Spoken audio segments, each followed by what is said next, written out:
10 years ago the gates opened around the world. Monsters came out from there. Awakened individuals appeared among humanity, becoming monster hunters. Kang Ji-hyung frowned. Suddenly, a chunk of ice slammed into his face. The heavy ice smashed into Ji-hyung's face, disorienting him. He fell, writhing in pain. The floor was splattered with Ji-hyung's blood. I was just a failure. Tae-soo sneered. Hey, you idiot. He urged the struggling Ji-hyung on the floor, get up. At the specialized high school for awakened abilities, my inherent regeneration ability was classified as S-class, but it wasn't like that for me. It caused excruciating pain during the regeneration process. Bullies attacked me, mocking me and laughing while I endured the agony of healing. Once the healing was complete, not even a trace remained. Teachers, police, they couldn't do anything, at least not with S-class awakened individuals who received special government treatment. The only reason I endured was because of the pain. It was because of my mother. Ji-hyung's mother said, "Son, you're home, come eat." My father died when I was only 5, his mother worriedly asked about school. Ji-hyung scooped up a bite of rice and replied, "School, Mom." He chewed, cheerful and bright, "It's great, Mom." His mother chuckled, "Really? After graduation, I could become a hunter." Ji-hyung, shaking off his sadness, silently resolved to endure. With my abilities, I'd at least become a C-class hunter. The income wouldn't be high. But at least we could live in a better place. Let's live happily, Mom. Your birthday, the 15th, is marked on the calendar. I thought so, until those bastards turned my mother into a vegetable. They said it was an accident. By chance, they went to Tae-soo's mother's cafe. Tae-soo admiringly exclaimed, "Wow, you're beautiful." He confidently took Ji-hyung's mother's hand. "I'm an awakened individual, what do you think, I can create diamonds?" His friends laughed loudly. She pulled her hand away, causing the phone on the table to fall. "I'm sorry," she said. The phone fell to the ground and the screen shattered. And coincidentally, Ji-hyung's mother, flustered, said, "Oh, your phone's screen. How can I compensate for this?" Before she finished, Tae-soo, using his powers, created an ice spike that impaled her. Damn it, their powers went out of control. Ji-hyung gritted his teeth, blood pouring out, and silently wondered, is this real? Enraged, he bit down hard. I understand them all too well. Ji-hyung's teeth shattered and fell. There was nothing accidental about it. He lost control, his fingernails tearing at his neck. It wasn't a loss of control of his powers. Ji-hyung screamed in despair, his agony indescribable. The city appeared bleak and peaceful, as if nothing had happened. "Hey, is she all right?" Tae-soo's friends were extremely worried. "What if she dies? Who cares?" Tae-soo coldly snorted, then jumped down and grabbed the red-haired boy's neck. "Kids like us have the law protecting us, and we're awakened individuals, too." "But hey," Tae-soo glared, "you think this is the first time I've beaten someone to a pulp?" Suddenly, a figure appeared in the distance. "Why did you do that?" Tae-soo wondered, "What the hell?" Ji-hyung gritted his teeth, "I'm asking you, why, what the hell are you saying?" Ji-hyung roared in fury, "Why did you do that to my mother, you son of a bitch?" Tae-soo suddenly recognized the familiar face. "Oh," he said, surprised, "your mother." Ji-hyung glared murderously at the bullies. "You look so young, hee, damn it." "Really?" Before he finished, Tae-soo flung a diamond stake into Ji-hyung's body. He so happily skewered Ji-hyung's body that I almost flirted with her. "She's so lucky." Ji-hyung trembled, his hands gripping the diamond stake. He struggled to pull it out of his body. What the? Despite the pain and the tears streaming down his face, Ji-hyung didn't give up. With a decisive yank, he pulled the diamond stake from his body. A large hole appeared on his body, but it quickly closed. Ji-hyung's body convulsed in agony. He bit his lip, his eyes wide. "You trashy dog." Tae-soo's only response was a weak wow. He pointed to the sky, controlling countless other stakes. He paused, then flicked his index finger downwards gently. Ji-hyung's screams and groans echoed through the space. Tae-soo sneered, "Who do you think you are?" He looked at Ji-hyung, impaled by numerous stakes, with contempt. "A failure." Suddenly, Ji-hyung tensed his body, growling as he broke free from the stakes. Ji-hyung, enraged, slowly walked towards him. "You son of a bitch." His body covered in blood, he groaned, stepping towards his tormentors. Tae-soo chuckled, "He's determined, isn't he? Show him what's what." Thor nodded, looking at the groaning Jihyung. His eyes flashed with golden electricity. The space was instantly engulfed in blinding light. Jihyung's body was submerged in high-voltage electricity. Jihyung collapsed, his legs buckling under him. He slumped to the ground, paralyzed, unable to do anything. A trail of blood marked the spot where a body, riddled with diamond stakes, lay. Their footsteps followed one another. Let's go. Jihyung tried to move his body. He grabbed Taesu's leg in utter hatred. Jihyung tensed his face and threatened, "Where are you going?" Taesu grimaced in damn discomfort. He encased his hand in diamond. Then he punched Jihyung hard in the face. One punch after another landed on Jihyung's face. "You piece of trash, you should be protecting your mother, why are you so angry with me?" Taesu furiously punched Jihyung mercilessly in the mouth. Jihyung's eyes rolled back, as if he was unconscious. Refusing to yield, he tensed his face and bit Taesu's hand. Taesu clicked his tongue in contempt. He muttered an order, "Sandman, Sandman." The Sandman tilted its head, questioning. Taesu replied, "Dig." The Sandman obeyed and dug a small hole beneath Jihyung. Jihyung looked at him with hatred. "You bastard." Thor was nervous. "What are you going to do to Taesu?" Smirking and shutting his mouth, he reached out to Jihyung. More deadly red spiked stakes instantly emerged from the ground. "Damn it," Jihyung screamed in despair, "I'll kill you." His eyes bloodshot, threatening to kill him. Jihyung's body was gradually swallowed by the sharp stakes. "All of you." Jihyung watched Taesu's back. "Sure about that?" Taesu smirked provocatively, "Try me." Then he coldly left, "See if you can get out." Jihyung's body was encased in hard diamond and buried in the ground, his hands braced against the sharp stakes. Jihyung was completely trapped. "Damn it." He bit his lip in fury, causing blood to flow. "Damn it," Jihyung screamed unconsciously in rage. Then he struggled with all his might, punching repeatedly at the diamond stakes. Jihyung's hands were stained with blood, the diamond was unbreakable. Jihyung's eyes widened in pain. "Damn it," he gasped for breath, struggling for air. Jihyung's eyes went blank, lifeless. "It hurts so much, I can't stay conscious anymore." However, his regeneration ability forced him back to consciousness. Jihyung's pupils turned purple, the pain of regeneration agonizing. His legs convulsed constantly, every second a brutal torment. Jihyung's hand unconsciously reached out in midair. Terrified, he grabbed the sharp diamond bar in pain. Then, he pressed the shard against his own neck, causing blood to splatter. Suddenly, Jihyung remembered his mother, but this damn regenerative ability.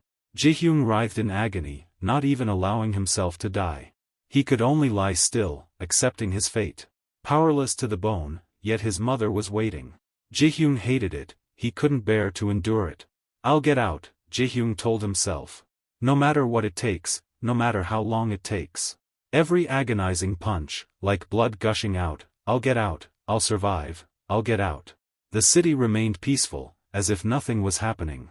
On the large TV screen, "Welcome to the live broadcast, meeting the hunters along with famous S-class hunters. Those three are known for being kind. I hear you often do charity work as well. Since we were young, helping people in need has brought us joy." The Taesu trio sat before the camera, recounting, "And we still feel that way now. Wow, that's amazing." Next question. "I heard 5 years ago, you injured a citizen due to uncontrolled powers." The audience fell silent after the question. Taesu bowed his head, covering his face with his hands and crying. "She was the mother of a close friend. It happened when I was still a student, I couldn't control my powers. I apologized, but we haven't been in contact since. I want to apologize again. I truly." Before he could finish, the room's door flew open and slammed into Taesu. The door flew at Taesu with the speed of wind. But he managed to block it with his diamond arm. Taesu tilted his head, observing, "What the?" The entire hall erupted in chaos. A monster. Sharp feet slammed onto the ground. "Run, it's coming closer." The monster stood tall before Taesu and the others. Taesu cautiously looked at the monster for a moment. The monster leaped, its claws slashing towards Taesu's face. Jihyung remained inside the diamond, unconsciously punching relentlessly. How much time had passed? Months, years. The diamond hadn't even scratched, but there was something different about my regeneration. The repeated injuries had overactivated it, and I regenerated into something stronger. My exoskeleton emerged from that grave. I destroyed my own body. And regenerated each limb, playing with my own body. Gritting his teeth, enduring the pain, Jaehyung's entire body felt completely destroyed. Blood splattered, flesh torn, bones broken, agonizing pain. The pain was worse than death. Jaehyung's eyes gradually turned a deep red. Even so, I'll continue, he told himself in pain. A deep red crack appeared, revealing a blood-red pupil. Jaehyung's pupils had turned completely red. At that moment, the monster's punch slammed into Taesu's face, sending him flying and smashing his body against the wall.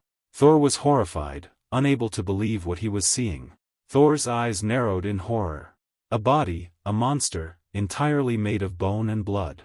Jaehyung, filled with rage, recalled that moment. Kill me if you can get out. Both Thor and the Sandman were stunned, staring at the monster. Jaehyung growled, I'm out, you damn dogs. His two teammates glanced behind them to see Taesu had risen. Kill it, one of them activated their power. He summoned a lightning bolt that struck downwards. Of course Jaehyung is not impressed. However, he still suffers from the pain caused by grinding his teeth. Jaehyung took measured steps forward. And before the other guy realized, his head was severed from his neck. Taesu and the remaining man were stunned. A moment of silence passed. He'd avenged one, but his hatred remained unsated. His accomplice hastily used his ability to create a pile of sharp stones, then threw them at Jaehyung. He didn't even bat an eye. However, the man's ability didn't stop at throwing stones. He created a cocoon that encased Jaehyung, squeezing him tight. Jaehyung gritted his teeth, and with a loud asterisk crack, the stone cocoon shattered. He lunged out, seizing the man's lower jaw. He ripped the man open, clutching his dying mouth. Jaehyung raised the knife that sprouted from his arm, aiming for the killing blow. Blood splattered everywhere. Taesu, while he was killing his companion, from behind encased his fist in diamond and launched a surprise attack. He punched Jaehyung in the head, forcing him to the ground. The bones at the back of his head cracked. But simultaneously, the diamond on his fist suffered a similar fate. He raised his hand, fear and resentment warring within him. Thousands of ice arrows filled the sky, all aimed at the building. He pointed downwards and commanded. The diamond arrows rained down simultaneously. They intertwined, piercing Jaehyung's body. Taesu watched as Jaehyung was impaled by hundreds of arrows.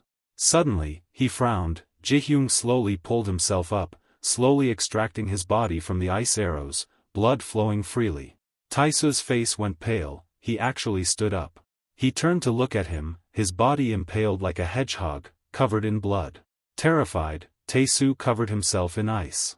Seizing the opportunity before Jaehyung had fully regenerated, he punched him straight in the face. He continued punching, relentlessly, like a madman. Finally, with his strongest punch, Jaehyung opened his mouth and clamped down on his fist. He bit down hard on the diamond covering his hand, cracking it. Taesu was terrified, his mouth agape. He gnawed on Taesu's hand with his mouth, then used the knife in his hand to stab through his chest and the diamond armor. Taesu writhed in pain, trying to pull his hand away. Jaehyung bit down even harder. Blood flowed through the cracked diamond. He grabbed Taesu's head. Taesu's eyes welled up with fear. He braced his remaining hand on the ground. He still managed to create a large ice pillar, which pierced Jaehyung's body, his blood staining the ice pillar red. Then he left Jaehyung there and fled. Suddenly, from behind, one of Taesu's ice spears was thrown, piercing his chest. In pain and fear, he braced himself on his hands and feet, turned his head, and saw Jaehyung still standing tall. He cowered, screaming, "Don't come near, stop." Jaehyung ignored him. Something Jaehyung did caused Taesu's eyes to roll back, tears streaming down his face as he screamed. After a while, blood poured down the steps. Taesu was impaled by hundreds of his own ice spears, just like Jaehyung earlier. He gasped, Who are you? Why did you do this to me?" Jaehyung looked at him as if he were an insect. He raised his hand and picked up the bone fragment that covered one side of his face, then forcefully tearing Taesu with tears and nose looking up at his eyebrows. He now knew what to do. In the past, two of his accomplices and he held a piece of ice and insulted him as a worm. "Move, you pathetic thing." He was just a student then, enduring his torment. Now, one side of his face was scarred and disfigured, his speech slurred. He raised the knife that appeared in his hand and viciously stabbed and slashed at the man. Tae-soo was like a paper doll, taking all the blows. As for him, his eyes burned with nothing but murderous intent. He punched the knife in his hand straight into the man's mouth. Tae-soo's eyes rolled back, his pain causing him to lose consciousness. Ji-hyun pulled his hand away, dragging with it the man's blood and saliva, which dripped down the blade of the knife. He seemed to regain a bit of awareness. Around him lay the bodies and severed heads of his 2 accomplices, and especially Tae-soo. 3 men, dead in agony, amidst a pool of blood. Ji-hyun's shadow fell over the pool of blood Tae-soo left behind. At the hospital, where his mother lay, Ji-hyun covered her body with a blanket and sat there staring blankly, his eyes brimming with tears. She was dying, her eyes vacant, lying still without a sound. He knelt down, raised his face to the heavens, and cried out in the torrential rain. In a forest, a golden vortex opened. Inside, headless monsters lay scattered like trash. Good job, the group of 4 fake awakened men surrounded a girl. I think you said this was your first time through the gate, right? She smiled shyly. Yes, that's right, thank you for taking care of me, it was nothing. The fake awakened men looked at her with lustful eyes. We're even more grateful to you, one said, raising an eyebrow. Huh, said one of them, with sinister intent. What happened inside the gate? The girl trembled. Wait, what? Another man restrained her arms, lifting them. Sometimes it takes a whole month to get out. I'm really looking forward to spending a month with you. The girl could only cry. A second later, the man's head spun around and slammed into the ground. The others were startled, turning their heads. What the hell was that? Who was that? Ji-hyun appeared, his skeletal body encased in bone, looking like a monster, staring intently at them. They quickly unleashed their abilities. The monster's not dead yet, kill him. A barrage of abilities were unleashed on him. Ji-hyun seemed to enjoy it. A man with a sword lunged at him. The sword shattered. He counterattacked, adding a second head to the ground, then a third, then a fourth. 4 headless corpses lay piled on the ground. He walked towards the girl. She trembled, huddled in a corner, crying. He looked at her menacingly, but didn't do anything. She seemed to realize this, sobbing. Thank you for saving me. Before she could finish, a 5th head fell. Back to when he killed Tae-soo. As he knelt and cried, a voice came from behind him. Well done, your revenge is complete. How does it feel? A dangerous voice asked. Who are you? She introduced herself. I am Sim Jaein, the president of the Korean Hunters Association. He turned around. How did you know me? She explained. I've been watching you since the accident 5 years ago. Her words provoked him. Ji-hyun quickly approached her, intending to finish her off, but she still calmly spoke up to his mother. I can help her, she said confidently, smiling as his knife flew towards her. The impact of the punch was so powerful that it sent rocks and earth flying. He promptly stopped her and repeated to his mother that I had a way to help her get better. But only the only S-class healer in the world can do it, and that person is me. Why would I believe you? You're suspicious. She said nonchalantly. After an accident like that, and she's still alive, I guess it's thanks to the hospital. You've been hit where it hurts. What do you want? She smiled faintly and made her request. I need you. Hunters are too powerful now. Most military forces can't fight hunters. Some can even stand against nuclear weapons. Thanks to them, most monsters from the gates have been eliminated, but the gates themselves haven't disappeared. They're now being used as pathways, and nations are using hunters to wage war. However, our country doesn't have enough hunters. We can't stop the Japanese hunters from invading. She looked at his half-human, half-monster form and continued, and then you appeared. If we fight Japan as hunters, it will start a war, but if it's as monsters, it's no problem. I'm counting on you. In return, I'll save your mother. That's why you killed all those fake awakened, including that girl. He held his mother's picture. If you agree to become one of our monsters. He agreed to the deal, killed the person, and left. 3 years ago, gates in the sky started appearing more frequently. Initially, they showed no signs of stopping. However, most monsters from ordinary gates were conquered. Higher-level gates contained even more terrifying monsters. Then, the world's fear became the power of the hunters. Those who learned abilities from the monsters after living amidst them. A series of dangerous hunters emerged, causing global concern. Recognizing the imminent danger to their countries, some nations attempted to eliminate them. they used various methods, including fighter jets, artillery, and modern weapons, to fight the hunters. But the hunters' power was incredibly astonishing. Battles erupted, but all ended in complete failure. All fighter jets and artillery were ineffective. Only one person could use their abilities to destroy an entire fleet. Truly remarkable. From then on, things escalated. Agreements between governments and hunters were signed in many countries. Hunters worldwide realized they had to either negotiate peace with nations or invade and kill those who opposed them. They gained power in their own ways. Or invade and kill those who opposed them. They gained power in their own ways. And the country targeted by the hunters was Japan. The reason is simple: the Prime Minister is an SSS-class hunter with magma abilities, or, in other words, he can control lava. He was brutal even before awakening, and after the hunter system emerged, he tried to take over South Korea. However, that ambition was stopped by a monster, Jihyung. You were transformed by Jihyung's regenerative abilities. Your ability allows you to regenerate your body, but it also brings pain. Seeing him recover and regenerate, the hunters stared in amazement. Some in the crowd exclaimed, "He's regenerating again, Prime Minister." Before they finished speaking, numerous hunters charged towards Jihyung, shouting, "Leave him to us." Among them were Japan's 7th rank Jidaimaru and 8th rank Taku. Both approached Jihyung. Jidaimaru approached and said, "A measly monster can regenerate." Taku leaped, swung his weapon across his neck, and said, "What if I cut off your head?"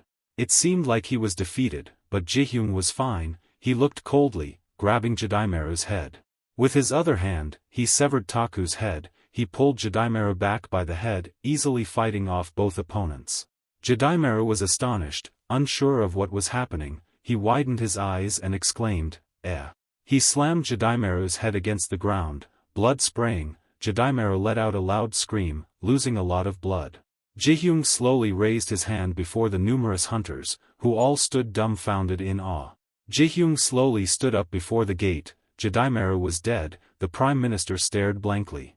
Someone exclaimed, "What was that?" Other hunters added, "That bastard, how dare he do that to our hunters?" The Prime Minister, leading the hunters, activated his ability and coldly said, "From now on, anyone who takes a step forward will be killed." The hunters were enraged by Jihyung's actions. A fierce battle was about to begin.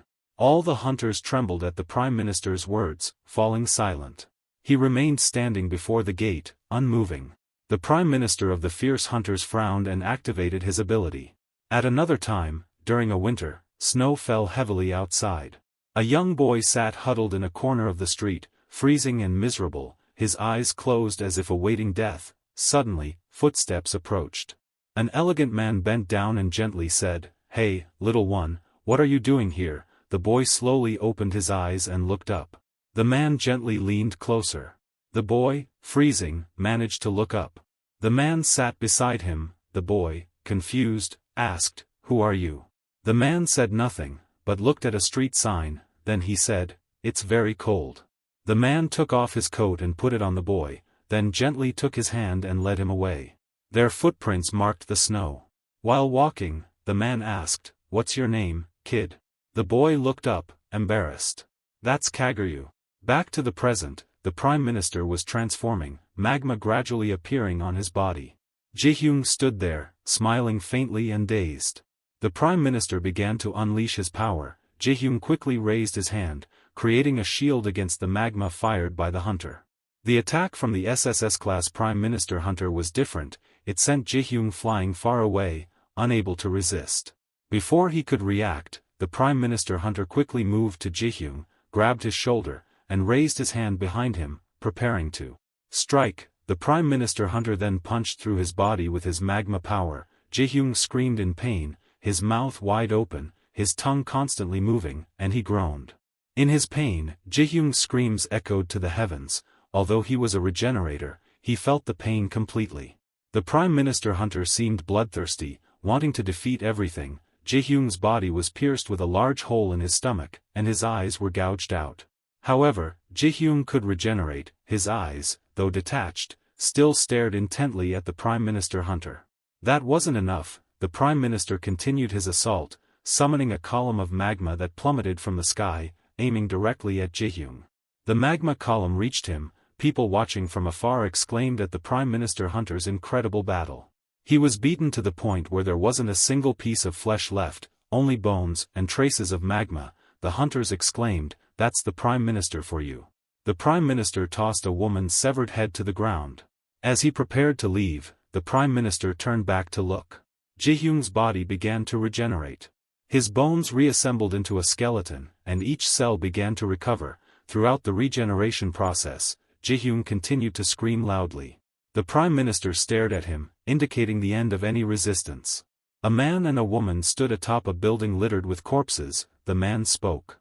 "It's all right," the boy replied. Standing behind the man was Kaguryu, who was wrapping his own wounds. The man looked into the distance and said, "We haven't conquered Japan yet, and now we also have to target South Korea and China." The man also used a cloth to stop the bleeding from a wound on his hand. "If you're scared, tell me, and I'll let you stop. Next time, you might lose your life." Kaguryu spoke, "You were the one who guided me when I was about to die on the streets. My life now belongs to you. However, there's something I want." Kaguryu approached the man. The man asked, "Can I consider you my son when this is all over?" Kaguryu continued, "Can I call you father?" The man closed his eyes and said, "Why be so formal?" He continued, "Even without saying it, you're my son from the start." Kaguryu stared at the man, speechless. Amidst the night, the lights and moonlight continued to shimmer. The man turned and said, "You're my son now." The Prime Minister's rage continued. It was like a volcano erupting. Magma surrounded them, advancing towards the hunters. One of the hunters used their ability to freeze the approaching magma. After acting, the girl looked up and said, "Judo. Everything around Taesung is lava. The Prime Minister is also burning hot." The hunters stand in the ice safety zone that the girl created. Ji-hyung stood at the edge of the magma, looking towards the Prime Minister. The volcano seemed on the verge of eruption. And then the volcano erupted, a large explosion echoing. The Prime Minister was in a state of total focus, preparing a magma-based attack. A light flashed past him quickly. The hunter's Prime Minister could unleash such a swift and terrifying attack with a single swing of his arm. Ji-hyung's body began to disintegrate. Ji-hyung's body gradually lost all its flesh, leaving only his skeleton. He managed to leap onto the Prime Minister. He reached out towards the Prime Minister Hunter. The Prime Minister Hunter didn't give him a chance to counterattack. He immediately swung his arm, creating a vortex that struck the remaining bare bones from below. The volcanic eruption struck him directly. His body began to disintegrate. The people around panicked and scattered. Some shouted, "The Prime Minister," others yelled, "Get out of the way. A volcano right in the middle of an urban area is erupting." The Prime Minister returned to his original form. A crater was formed by the battle. Below is a lake of magma. Ji-hyung's bones floated on the surface. The Prime Minister looked down from above. The hunter Prime Minister addressed Han-aim. The girl, summoned, bowed and replied, "Yes." The Prime Minister continued, "Your hand." Han-aim slowly removed her glove. She gradually became an ice person. Her power was that. Han-aim lightly touched the ground, slowly freezing the magma pit. "And it's done. The magma pit has been transformed into a stronger material. And he's trapped right below." The Prime Minister turned away and said, "Freeze him down there." Ji-hyung, under the magma lake, saw the surface slowly solidify. He struggled, looking up with the ambition to escape. The Prime Minister added, "Forever." In South Korea, the Kyum-kong Society. In a treatment and experimental room. A girl was using her healing abilities to save a man. Long veins protruded on the girl's arms, showing her effort and difficulty. The man on the bed had lost half his right arm. The young man looked familiar. Signs of life gradually appeared. The young man slowly opened his eyes, thanks to the girl's efforts. The whole city was covered in a bloody hue. The volcano was showing signs of eruption.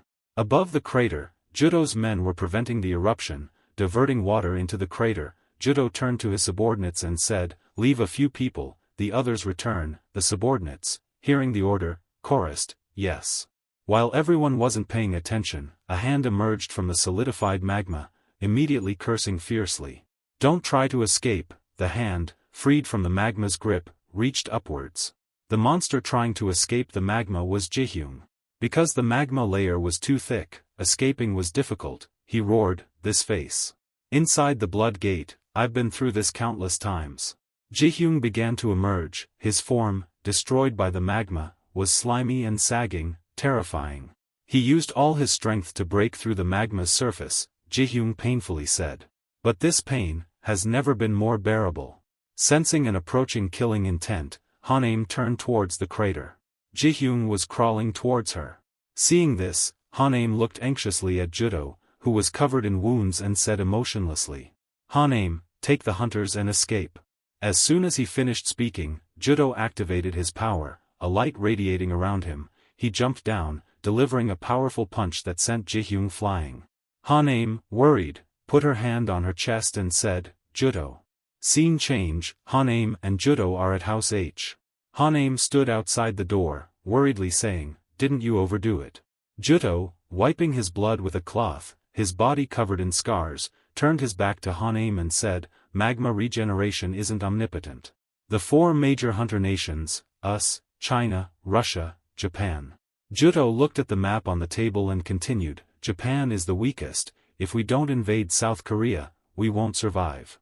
Hanaim hugged Judo's arm, put a glass of water down for him, and said dejectedly, "But many of our hunters will die." Judo replied, "We just need to fight harder.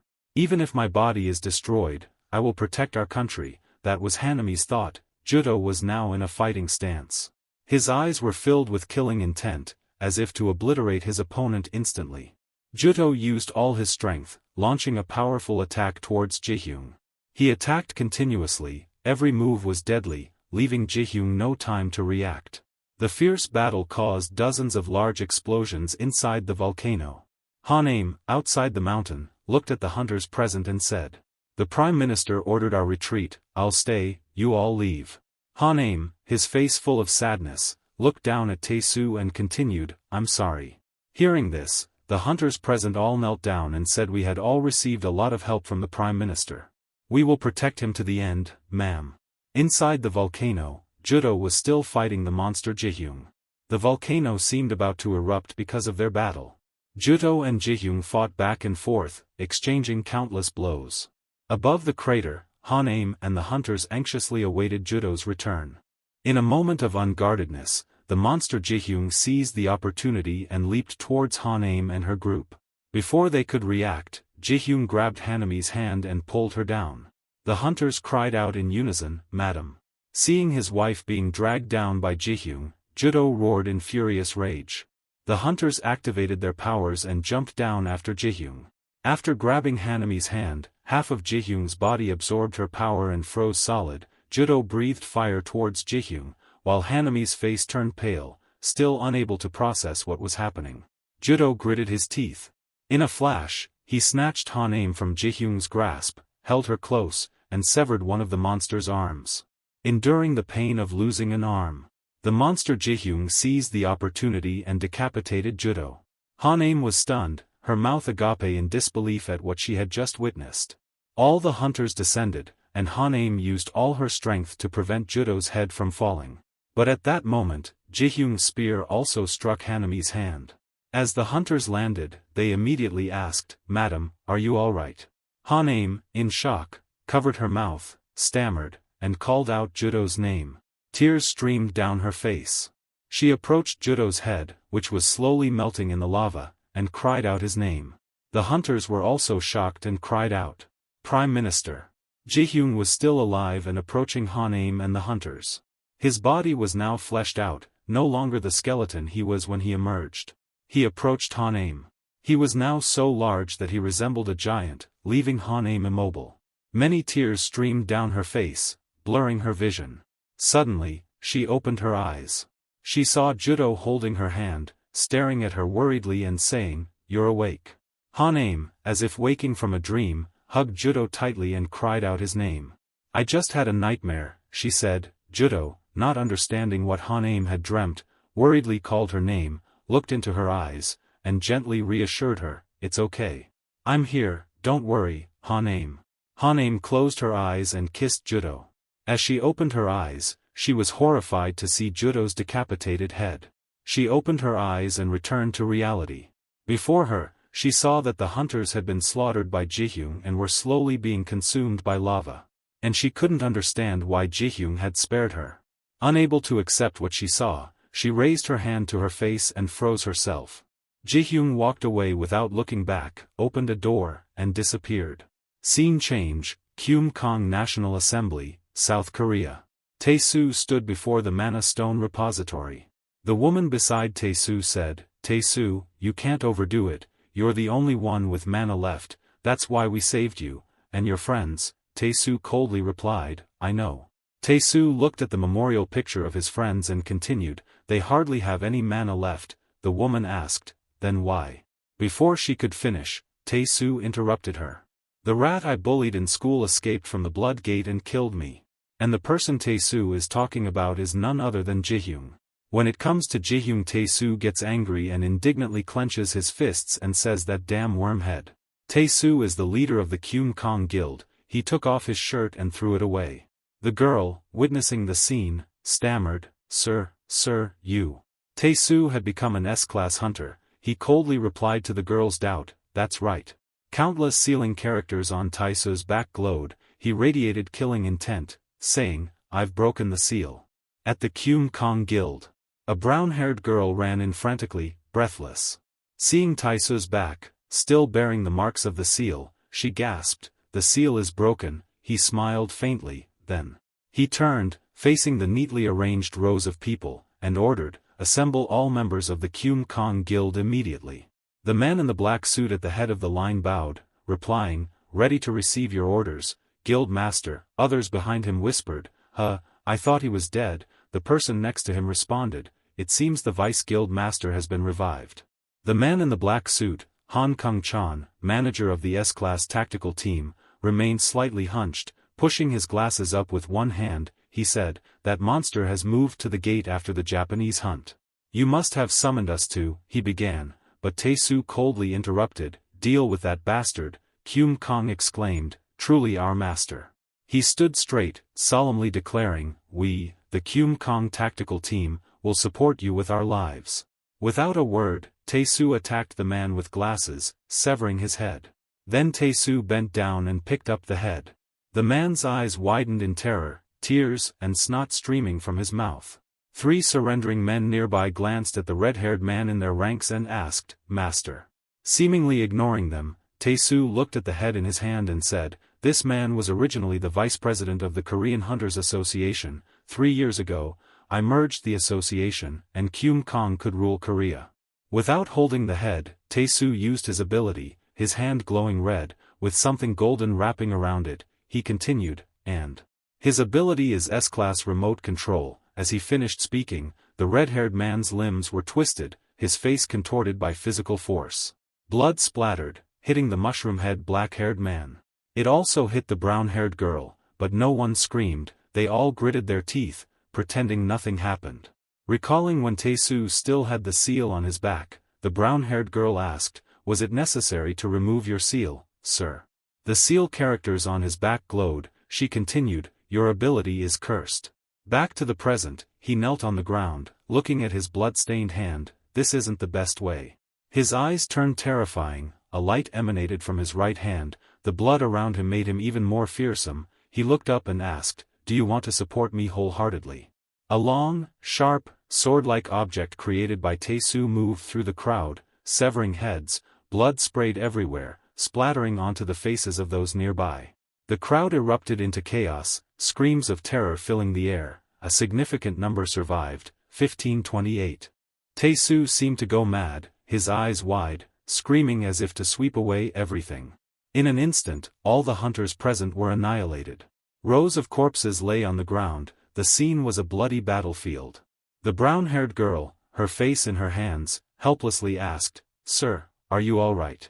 Tae-soo stepped on the corpses he had just killed, calmly replying, "No, that bastard killed the SSS-class Prime Minister." Colorful strings appeared, pulling the corpses together. The bloody corpses were impaled on long, sharp stakes, the strings pulling them into a towering pile. Tae-soo sat atop the pile, his clothes drenched in blood, coldly saying, "Still not enough. He trembled, "I will kill you, no matter the cost, you insect." Tae-soo raised his head, his blue eyes flashing, his face was covered in blood. He coldly said, "I'm going to Russia." At a port under the night sky, Sim Jaein stood alone before a green spatial gate. Ji-hyun stepped out. Jaein greeted him. Scene change, in a high-rise building. I'll begin the recovery process now. Jaein stood beside Ji-hyun's mother's hospital bed. My S-class healing skill will restore every damaged cell using my mana. Ji-hyun was also there, her back turned, looking through the hospital room window. It will take quite a while, but I can definitely save her. Jaein swayed, grabbing the wall, her face in her hands. Haha, as long as I keep doing this every day, she'll wake up next week. As she finished speaking, she collapsed, causing her subordinates to panic. President Ji-hyun remained unmoved. Jaein was bleeding from her nose from overexertion. Ji-hyun finally spoke. This process consumes a massive amount of your mana, why go this far? Hearing this, Jaein took Ji-hyun's hand. Her nose was still bleeding, her whole body drenched in sweat. She held Ji-hyun's hand, looked up, and said, because you have to live. Suddenly, a green light emanated from the hand Jaein was holding. She flinched and pulled her hand away. Seeing that, Jaein looked down and smiled and said, but it was just as I thought. His animalization process continues even when not in the blood gate. Jaein put on her cloak, extended her hand, and a green energy flowed from it. She continued. Ever since the first gate appeared 50 years ago, all the other gates gradually became blood gates. But since Ji-hyun's escape, there has been a dramatic change. And it led to all the gates in the world turning into blood gates. And the mana flowing within them is empowering him, Jaein continued, explaining the mana flow. If a normal gate is a hole, she said, then a blood gate is a passage. It connects to somewhere, and something is coming through it, searching for him. Horrific monsters, skeletons in decaying clothes, emerged from the red gates everywhere. The city's sky was filled with red gates and screams for help. People ran in panic, vehicles were overturned, and some were trapped and killed. Countless horrific monsters ravaged the city, those damn things. At the South Korean government office, the outer protective shield was breached by a monster attack. Cracks appeared, and screams erupted from within. What in the world is happening? The superior angrily slammed his fist on the table and yelled, why isn't the Kyum Kong Guild responding? The subordinate, yelled at, trembled and stammered, that. Because the entire guild has been annihilated, the superior roared. What? Why? We don't know either. What do we do now? Should we call for international aid? The superior immediately rejected the idea. No, that's the same as self-destruction. Implement martial law, the subordinate suggested, but the army won't be effective against. The superior interrupted loudly. Doesn't matter. What else can we do? He rubbed his temples, grimacing. The Kyum Kong Guild isn't all we have. He thought. There are other hunters. South Korea's second-ranked guild, Dosa Guild, A-rank John Woo Jin, A-rank Kong Sihi. South Korea's third-ranked guild, Vinyl Guild, A-rank Vinyl Man, A-rank Esper Woman. South Korea's fourth-ranked guild, Yonghak Guild, A-rank Yonghak, A-rank Nam Junyoung. They all appeared at once, facing a single monster. It unleashed a single punch, and they were all defeated. Ji-hyun, watching from above, was shocked. He yelled, it's all my fault. Jaein stood beside him, arms crossed, observing. What are you going to do now? She asked. A short-haired girl was running and fell in the middle of the street. From above, Ji-hyun jumped down, creating cracks around his landing point. His eyes were bloodshot as he looked up. When I died in the blood gate, the mana tried to turn me into a monster. I almost couldn't bear it, or so I thought. It wasn't like that. It was just that this mana wasn't enough to kill me. Until I completely become a monster, he gritted his teeth. Remembering his mother lying still in her hospital bed, I finally could live peacefully after my mother was cured. He lunged forward, grabbing a monster's head. As he attacked, he roared. Why won't you leave me alone? Him, a dangerous-looking monster, sitting on a massive throne, wondered. The one who caused the fissure. Through the glass, a grotesque hand was seen propping itself up on the ground. Above the arm, countless holes like eyes opened, crimson and surrounded by blood. At this moment, Ji-hyun also went out and began fighting the horrific monsters. He used powerful attacks to defeat each one charging at him. Ji-hyun's attack sent monster blood flying. He focused on fighting while observing the monsters. These monsters looked familiar. The same kind he had fought in the blood gate for 5 long years. Ji-hyun's deathly red eyes constantly watched the monsters' every move and their tentacles. Then Ji-hyun looked at the crimson spatial gate floating in the sky. The number of monsters that could emerge was limited, as all activity would cease after a while. I've killed all the monsters around here. If this continues, I can live happily with my mother. Stepping over the piles of monster corpses, Ji-hyun was happy, thinking about the future, when a bullet pierced his head from behind, unexpectedly. Then came a barrage of bullets aimed at Ji-hyun, blood splattered. He was taken aback. What the hell? The source of the bullets was a line of tanks. Voices could be heard from behind. Is that it, Commander? Ji-hyun was even more surprised to see who was shooting at him. The army. A soldier reported to the commander. It didn't harm any civilians. It only killed monsters. Sir, the fully equipped commander shouted. It doesn't matter. It caused this catastrophe. Tie it up immediately and wait for the hunter reinforcements. Ji-hyun was utterly confused by the army's words. What? He had clearly helped them eliminate the monsters, so why were they trying to arrest him? Bang! A tank fired its first shell. The tank shells were fired one after another, directly at Ji-hyun. Boom, bang, the shells exploded, illuminating the area with a blinding light. The rapid and relentless barrage from the tanks forced Ji-hyun to use his body as a shield. Damn it, you bastards. It hurt so much. He covered his entire face with his hands, peeking through his fingers. The bullets from the front continued to attack relentlessly.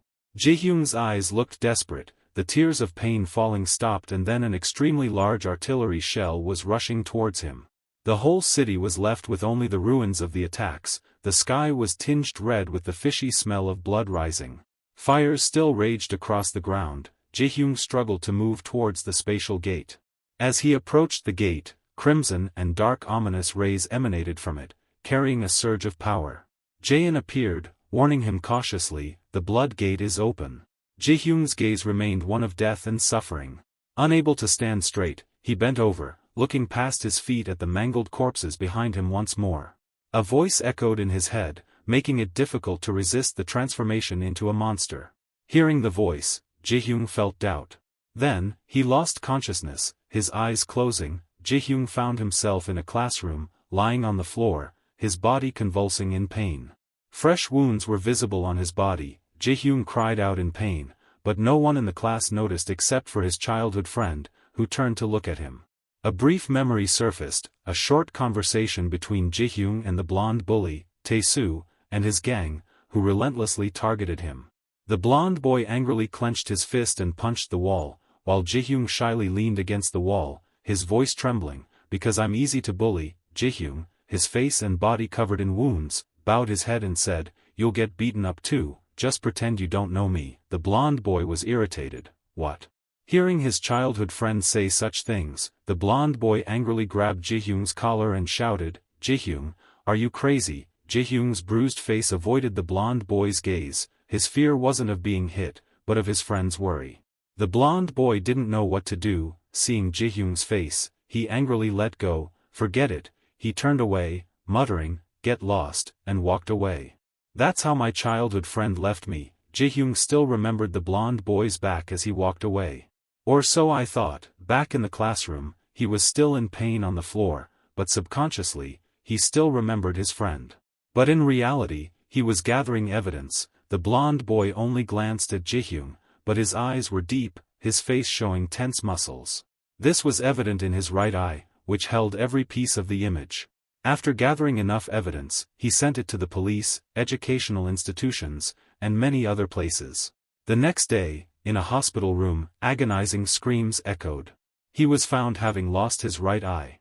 The blonde boy was shocked to see Ji-hyun's continued suffering. Disoriented, his eye bandaged, he looked at Ji-hyun. "I'm sorry, Ji-hyun, I probably can't go to school with you anymore." Ji-hyun seemed to collapse in sorrow. "Tae-soo, that dog, did it, right?" He was so angry his body trembled. Gritting his teeth, he said, "I will definitely." The blonde boy stopped him, placing a hand on his shoulder. The blonde boy's face was visibly frightened, sweating. Don't do that." Ji-hyun wiped away his tears, worried. "You lost your powers, what are we going to do now?" His blonde friend comforted him. "Don't worry." He gave a thumbs up and smiled, showing he was okay. It turned out that the images were just Ji-hyun's old memories. He held his childhood friend's severed head. He remembered his friend's words about joining the army. at the moment the mask fell, he realized one of the soldiers on the opposing side was his friend. But it was too late, his friend was already dead. Ji-hyung's mind seemed to collapse, his head heavy, he held his friend's head and cried out in despair, his scream shook the entire area. But the monsters didn't care about Ji-hyung's suffering. They took the opportunity to attack him from behind.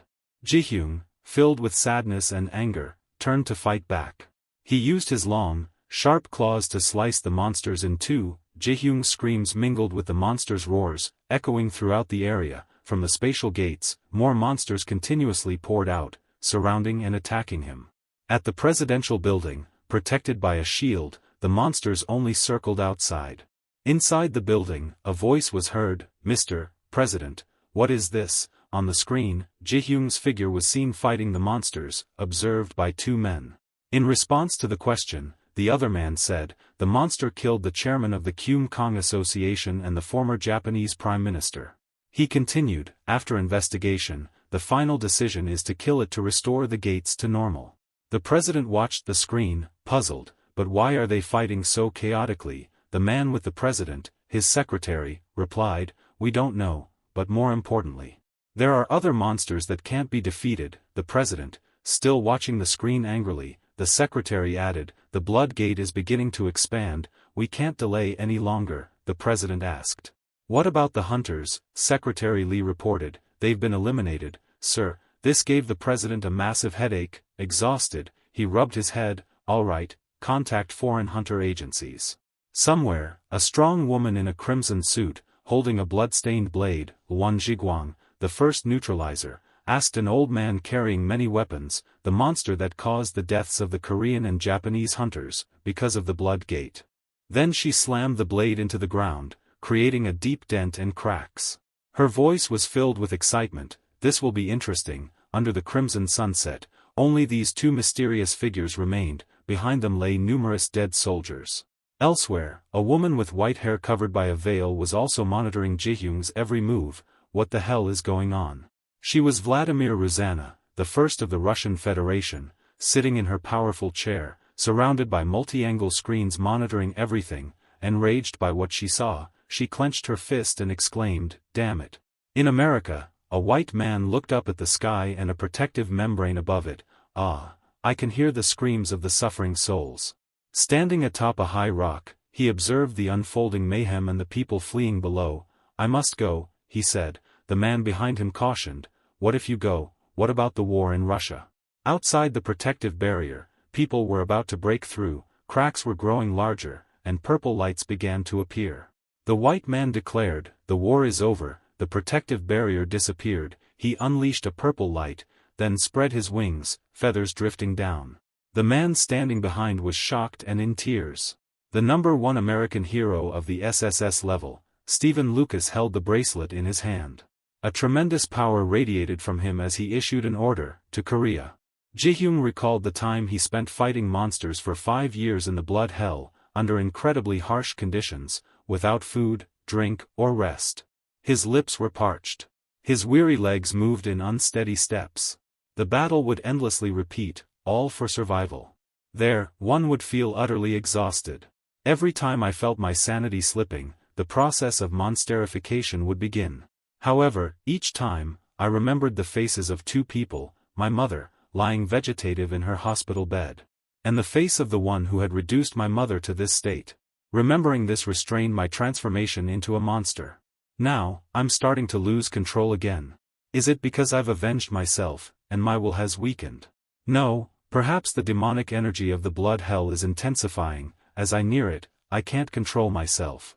Therefore, I killed. Corpses with wide, unclosed eyes littered every place Ji-hyung passed. They were innocent people. I think I must get away from this dungeon. And I must also defeat all the monsters here. Only then can I hope to atone for my sins. Something suddenly struck, tearing Ji-hyung's body apart. His bloodshot eye fell to the ground. Stunned, he gasped, "What the?" In the distance, a priest with star-like wings. Back to the year the dungeons suddenly appeared in the human world, Christmas. Inside a church, the priest stood on the pulpit and said, "On this Christmas, we want to express our gratitude to you." Thousands were present in the square, dungeons suddenly appeared, opening up numerous portals. Countless dungeons emerged, with no hunters to stop them. Monsters poured out of the dungeons, attacking the believers. People panicked, screaming and fleeing. A believer ran to the priest, urgently speaking into the microphone, "Run, get out of here," but the priest insisted that the believers needed to be safe first. A monstrous creature targeted the priest. Then, a light, a halo, shone from the priest, dazzling all. Angelic wings sprouted from his shoulders. Was this God's will? The monsters fell dead. The priest clasped his hands, tears falling. The awakening. At an American church, over 10,000 believers gathered. 138 suffered minor injuries. There were no fatalities. A monster tried to attack a young boy. The priest saved him and killed the monster with his awakening. This was the world's first SSS-ranked pseudo-awakened, the hero who saved America from disaster. Since childhood, I've deeply respected him, the top American SSS-ranked hero, Stephen Lucas. But why is he here now? Jaehyung had just recovered and sat up when the pseudo-awakened Stephen Lucas delivered another devastating blow. Jaehyung was stunned. So that's it, he thought, he's probably here to eliminate the monsters. Stephen Lucas maintained his usual gentle expression and smile. He said, "You're quite tenacious for a damned monster." Jaehyung recovered again. "Is he here because of me?" Before Jaehyung fully recovered, Stephen Lucas prepared to kill him again. He clasped his hands, closed his eyes, and created a flying cross that bound Jaehyung in midair. Jaehyung was utterly astonished. He struggled to break free, fell to the ground, and saw that Stephen Lucas didn't seem to be letting him go. Pseudo-awakened beings communicate not through language, but through the magical energy between them. They can understand each other's intentions. Jaehyung's body ached all over. "I'm not a monster." Stephen Lucas stopped this person's hand. He stopped and asked who you are. Jaehyung knelt on the ground and begged him, "Please listen to my story." After Jaehyung recounted her heartbreaking story, Stephen Lucas bowed his head. "I am like this." He shed tears, inky black tears, and embraced Jaehyung, comforting him. "You must be so tired. What's your name?" "I'm Jaehyung," Stephen Lucas repeated. "I always fought to save people, but today, I killed too many. To never forget, to atone for my sins, I've etched their names onto my body." Then, Stephen Lucas removed his shirt, revealing his entire body covered in densely packed names of those he'd killed, from chest to feet. Jaehyung's eyes widened. "I could help you eliminate those monsters, but this will spread worldwide. And more people will die." Stephen Lucas raised his hand near his neck. "I'm sorry." New words gradually appeared. Jaehyung's name. He was about to kill him to save humanity.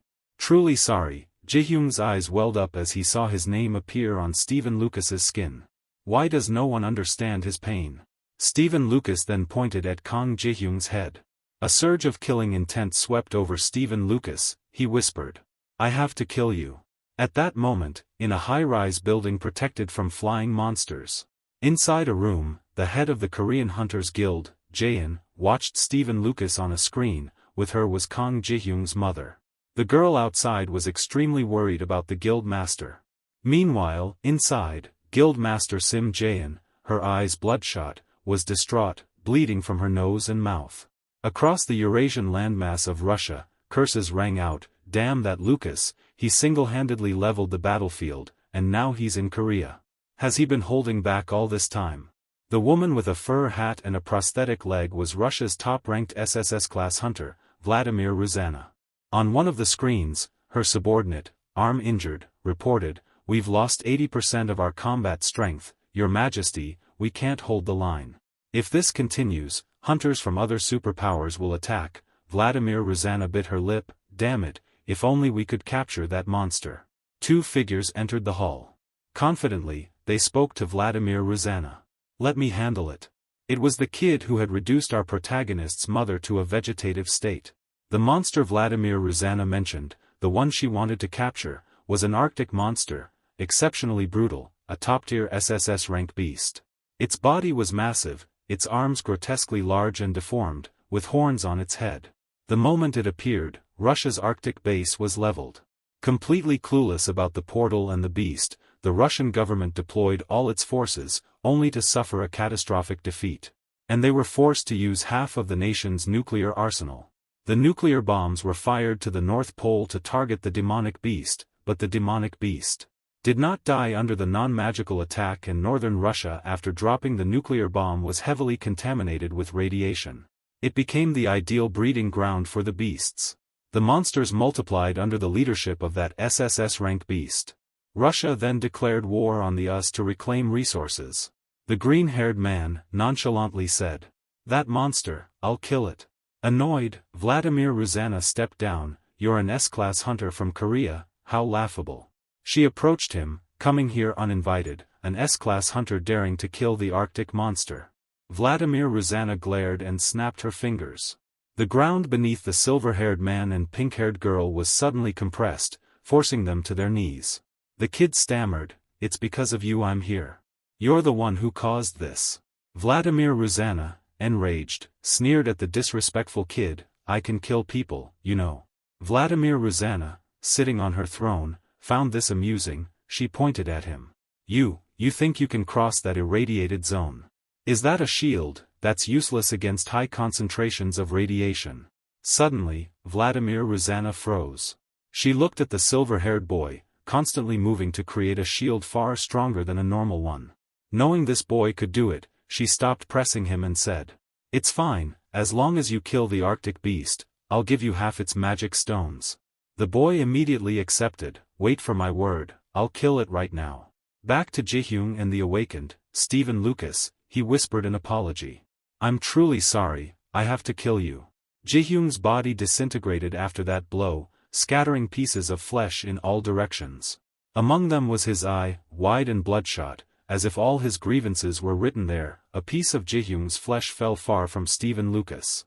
Before he could recover, while watching Stephen Lucas from afar, suddenly, he appeared behind him, with the same face and smile. Kang Jihyung reacted quickly, turning around and punching him straight in the face. Stephen Lucas again embraced Jihyung. "I'm sorry." Jihyung struggled against him, but it was useless. "Just hurt me if it makes you feel better." Jihyung didn't feel better at all. "But my regeneration has limits." And every time Kang Jihyung regenerated, Stephen Lucas would appear, using the same killing method, a tight embrace, killing him without causing any pain. This was truly awful. "My ability is bone growth, I can cover myself with a hard shell, but it comes with excruciating pain. Pain that tore apart all my nerve cells, pain that killed and revived me." Each regeneration, Jihyung's eyes grew darker, the pain was excruciating. Every second, every minute of regeneration was endless pain, twisting flesh and bone, excruciating agony. But I endured it, I kept hoping. At times like this, the image of that arrogant bastard with his bright blue eyes, and the image of Jihyung's beloved mother, lying in a vegetative state, appeared in his mind. However, Stephen Lucas's fatal attack repeated every time I regenerated. But Lucas's attack surpassed any pain I had ever experienced. Regenerate, then be killed, regenerate, then be caught and attacked, dozens, hundreds of times, it exceeded Jihyung's limits. A blank space opened, the smaller Jihyung, standing behind the fallen Jihyung, said, "Stop." Lucas was right, if we live, others will die, but if we die, Mom will live, that's enough. That Jihyung silently bowed his head, listening. Then he raised his face, his features twisted by the painful regenerations, a morbid, distorted smile blooming. This regeneration was different from before. Kang Jihyung opened countless dungeons with one hand, gathering power there to attack Stephen Lucas. A light from the sky struck, blowing everything up with a far-reaching boom. Drops of blood slowly fell to the ground. Stephen Lucas looked down at his body. No more dark blood gushed out, this time, fresh blood spurted from his nose and mouth. A drone, live-streaming the fight between Stephen Lucas and Kang Jihyung, slowly approached. The image of Stephen Lucas bleeding and defeated appeared on a large screen outside, where many people were watching. A boy, seemingly a devout follower of Stephen Lucas, clutched a crucifix and cried, "Father." The building where the head of the Korean Hunters Association, Sim Jae-in, was located, was collapsing and about to fall. Her assistant ran into the room while Sim Jae-in continued to desperately treat the main character's mother. "Director, this isn't good." Blood poured from Sim Jae-in's eyes, nose, and mouth. She gasped, then collapsed and spat out a large amount of blood. The assistant panicked. "Director, are you alright?" Director Sim Jae-in looked at Ji-hyung's mother lying on the bed, having finished the treatment.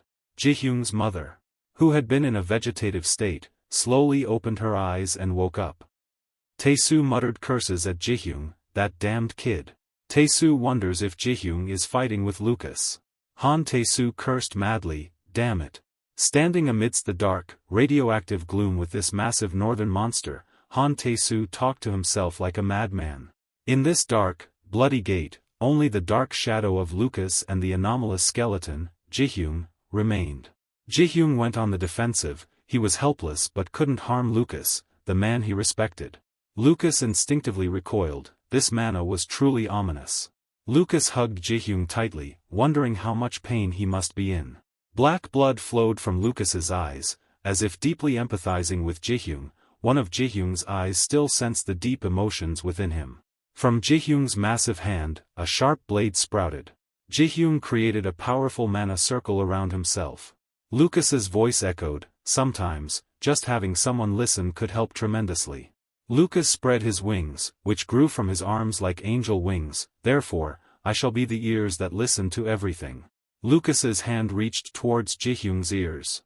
Lucas placed his hand deep inside Ji-hyung's brain. Changes were gradually occurring within his body. Lucas's hand was gone, now it resided deep within Ji-hyung's brain. Intense streams of mana flowed around Ji-hyung. Lucas gradually perceived sounds within himself. Ji-hyung's brain seemed to burst where Lucas had placed his hand. Lucas placed his armless hand on his heart. "After gaining these abilities, I continuously hear sounds. The cries of those suffering, enduring hunger, illness, or other misfortunes. The agonizing screams of pain from those begging for salvation." Lucas focused his mind. "Thankfully, I also hear other sounds. The prayers of children before God, carrying hope, support, and happiness. The echoes of gratitude, the prayers of those who were saved." Lucas knelt, extending his arms in the posture of someone deeply grateful for the blessings of the Creator. Lucas's massive hand reached out, as if trying to grasp Ji-hyung. His hands clenched. Ji-hyung was inside. "Even now, I can hear it." Lucas's hand crushed, black blood spurted out. Ji-hyung must have shattered. Even if he had to do this for humanity, Lucas was in great pain. Black tears streamed down his face. But strangely, mana kept pouring out from Lucas's hand. In Lucas' giant hands, Ji-hyung's body gradually recovered as if it had never been crushed. Lucas's hands felt like they were about to explode. Bloody black blood.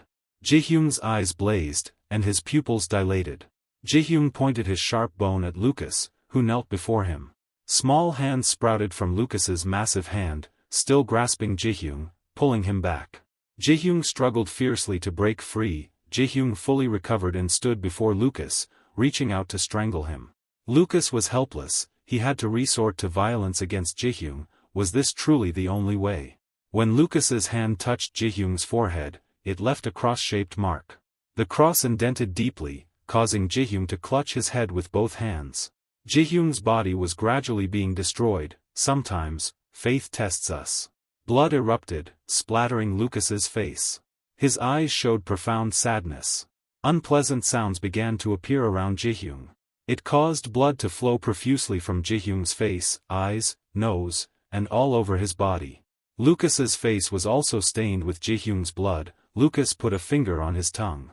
I let out different sounds from Lucas's mouth to mock Ji-hyung. Ji-hyung is screaming in pain. Ji-hyung half opens her eyes and vaguely sees everything around her. Ji-hyung poked his skeleton eye and he had to ask himself, what am I doing? Only Ji-hyung's inner screams remained. The pain was unbearable, excruciating. Strange things kept happening. Should be terrified of him, but I feel no fear. Despite being covered in blood, Ji-hyung felt strangely warm standing before Lucas. Ji-hyung's body screamed in pain, a heartbreaking sound.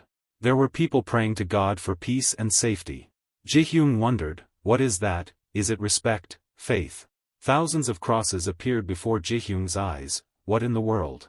When Ji-hyung realized he had no escape, it was too late. That damned Lucas. When Lucas and everyone else said amen in unison, Ji-hyung's body seemed to vanish completely. Everyone wept, fervently praying to God. On Han Tae-soo's side, he laughed loudly, a harsh, unsettling sound. what angered him was that even the Arctic monster was nothing compared to that damned American. If I can't kill this thing, I can't kill him either. Enraged, Han Tae-soo smashed a boulder in two. Ji-hyun, I will kill you myself. Meanwhile, Lucas clutched his head in agony, having killed Ji-hyun with his own hands, leaving him a pool of blood on the cold ground. But soon, mana surged powerfully around Ji-hyun's blood. Ji-hyun was almost completely demonized, beyond control, and attacked. Without looking, Lucas unleashed a full-powered punch at Ji-hyun. The immense force caused the high-rise building to explode in seconds. Ji-hyun's hand lay limp on the ground. Suddenly, a woman appeared before Ji-hyun's body, crushed under the rubble. It was Ji-hyun's mother. With gentle sorrow, she softly called out to her son, fearfully and hesitantly approaching. The mother gazed in surprise at Ji-hyun lying face up in a pool of blood, her voice faltering, "My son." Moved, Ji-hyun shed a tear. Ji-hyun, in a weak voice, whispered, "Mom." Ji-hyun silently called out, "Mom." His mother was too shocked to speak. She flashed back to a moment in the past when she dropped a tray of food while bringing it to her son's room. The terrified mother asked, "Son?" Ji-hyun cried and trembled. Ji-hyun grasped his remaining arm, hesitating. "I think, I've awakened." A bony protrusion on his wrist was visible. The pitiful Ji-hyun whispered, "Mom." Ji-hyun hugged his mother tightly, crying uncontrollably, "I'll become a hunter." Ji-hyun bit his lower lip, "I'll become a hunter." Still hugging his mother, Ji-hyun continued, promising her a life of wealth. His mother, drenched in sweat, was filled with fear. Ji-hyun then laughed loudly, reaching out to his mother. The mother quickly turned and fled, ignoring Ji-hyun's screams. Ji-hyun cried out in despair, "Mom, it's me, your son." Ji-hyun grabbed her wrist, his sharp fingernails drew blood. The mother fell and hit her face. Tiso fell to the ground. Ji-hyun silently asked if it was because of these things. "Mother." The soaked mother sat up, turning to look at Ji-hyun, stammering, "No, not this." Ji-hyun began to mutilate himself. "It's not me." The mother slapped him hard across the face and screamed, "Get away from me." Ji-hyun, resentful, gritted his teeth, tears streaming down his face. Lucas looked around Tae-sung and then spoke, "The story you told about your mother." Lucas silently wondered, was it all a lie? Ji-hyun continued to call out, "Mom, Mom." Enraged, Lucas charged, book in hand, ready to attack the pathetic creature. Lucas immediately had his head cut off by Ji-hyun. Lucas' head immediately splashed into the water below. Ji-hyun continued to call, "Mom, Mom." At this time, the parasitic soul inside Lucas' body escaped.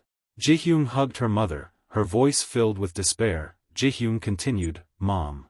Suddenly, the parasitic spirit entered Ji-hyun's mouth. Ji-hyun fell silent. The parasitic spirit successfully took over Ji-hyun's body. Ji-hyun's expression changed. A joyful girl appeared, saying she loved this body.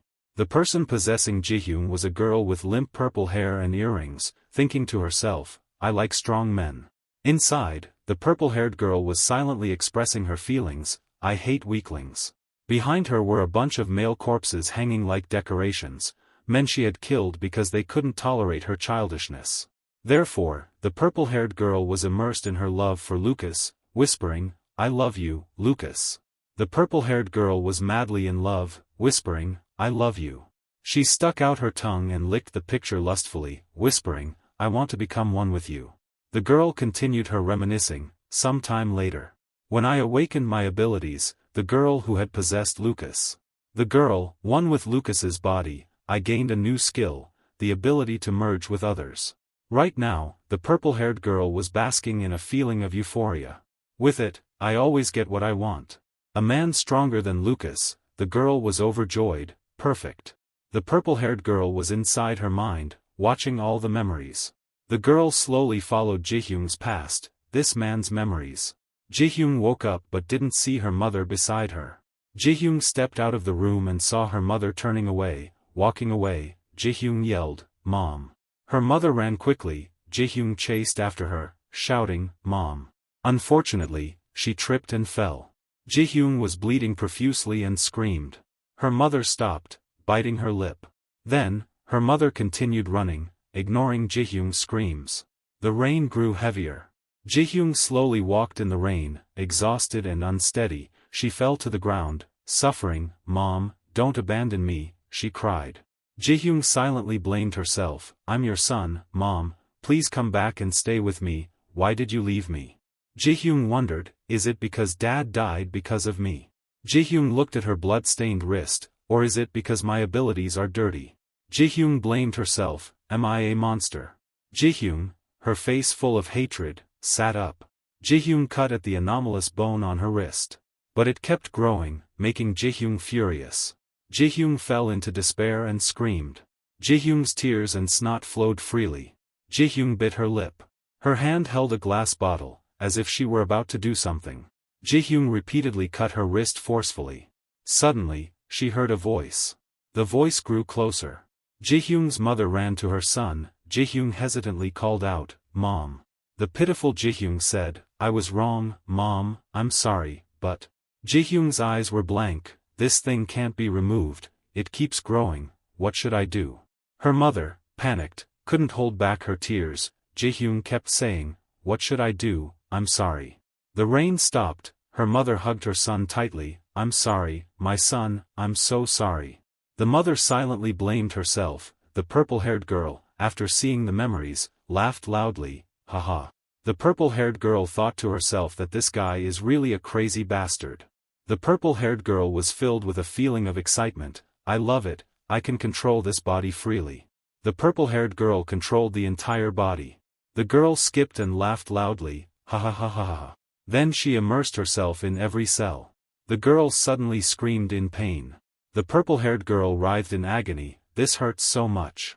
The girl felt the exoskeleton piercing her intestines, her muscles twisting, and her bowels being torn apart. The girl cursed silently, but damn it, it kept regenerating. The girl was in agony every second. It hurt so much, she hesitated, thinking, he goes through this every second, the image of the girl inside the body. Jihyung, with a sliver of consciousness, yelled, "Get out of me, you son of a bitch." Jihyung fell backward. At that moment, the parasite inside Jihyung was violently ejected. The purple-haired girl sat up in the puddle of water below. "Wait." The girl panicked, only managing a C, before Jihyung instantly ended her. The girl's severed body lay in a pool of blood. Jihyung cried out, "Mom." On the side of Lucas's corpse. Suddenly, a blinding light appeared. Stephen Lucas stood before everyone and announced, "Everyone, leave now. Use the doors quickly, the believers must escape first." The brown-haired man beside him said anxiously, "Father, you must evacuate too." The green dragon soared. The man behind him said urgently, "Father, hurry." Suddenly, a beam of light flashed, piercing through the dragons and reaching Stephen. Stephen's eyes widened. He seemed to suddenly remember terrifying memories from the past, the moment Jihyung was lifted, his lifeless eyes, and the terrifying faces of the demons. Catastrophes, tragedies, being used as a test subject, flying into space and dying, traveling to other worlds, those horrific things appeared, a vast universe with countless galaxies, its immensity beyond human comprehension. Stephen looked at it, tears streaming down his face, rolling like a river. Under the radiant light, Stephen knelt, as if experiencing enlightenment. Suddenly, a foot stepped forward. He looked at Stephen kneeling on the ground, thinking, "This is the person's will, isn't it?" From Stephen's mouth, something strange emerged. It crawled out, and Stephen's eyes were as white as a corpse's. Stephen, with his naked body, raised his head and looked at the sky. Tiso's eyes appeared as if his heart was covered in magic, his body was full of strange characters. Stephen looked toward the column of light. If this is truly, he looked up in a strange posture, the person's will, on these soft hairs. Stephen stood motionless, gazing at the light beam from the sky, seemingly a small grain of sand amidst the downy hairs. Stephen clasped his hands, so happy he was about to cry. "Then I will gladly accept it." Elsewhere, Stephen lay in a pool of blood, his head severed, his eyes wide open in a look of terror. Suddenly, a strange light appeared at his neck, it seemed to be healing him. Stephen was resurrected, he sat up, wings appearing on his back. Jihyung, in white armor, looked at him with a mixture of astonishment and a desire for annihilation. Stephen was resurrected, his entire body radiated an unusually warm light, his wounds completely healed without a trace. Stephen closed his eyes, his face expressing gratitude, as if about to cry, "Oh, God." He stood before Jihyung, I will wholeheartedly accept the trials you have bestowed. Jaehyung looked at him, confused, what the hell is going on? Steven ran and embraced him, holding him tightly, only to be cursed, fuck you. But the stones on the armor began to fall. Steven wondered why such an innocent child had to endure such horrific trials. Jaehyung was completely astonished, his body also naked, he was surprised. Suddenly, a red creature soared into the air. A giant red monster emerged from the earth, its enormous mouth gaping, as if about to swallow them both. Suddenly, a beam of light sliced the monster in two.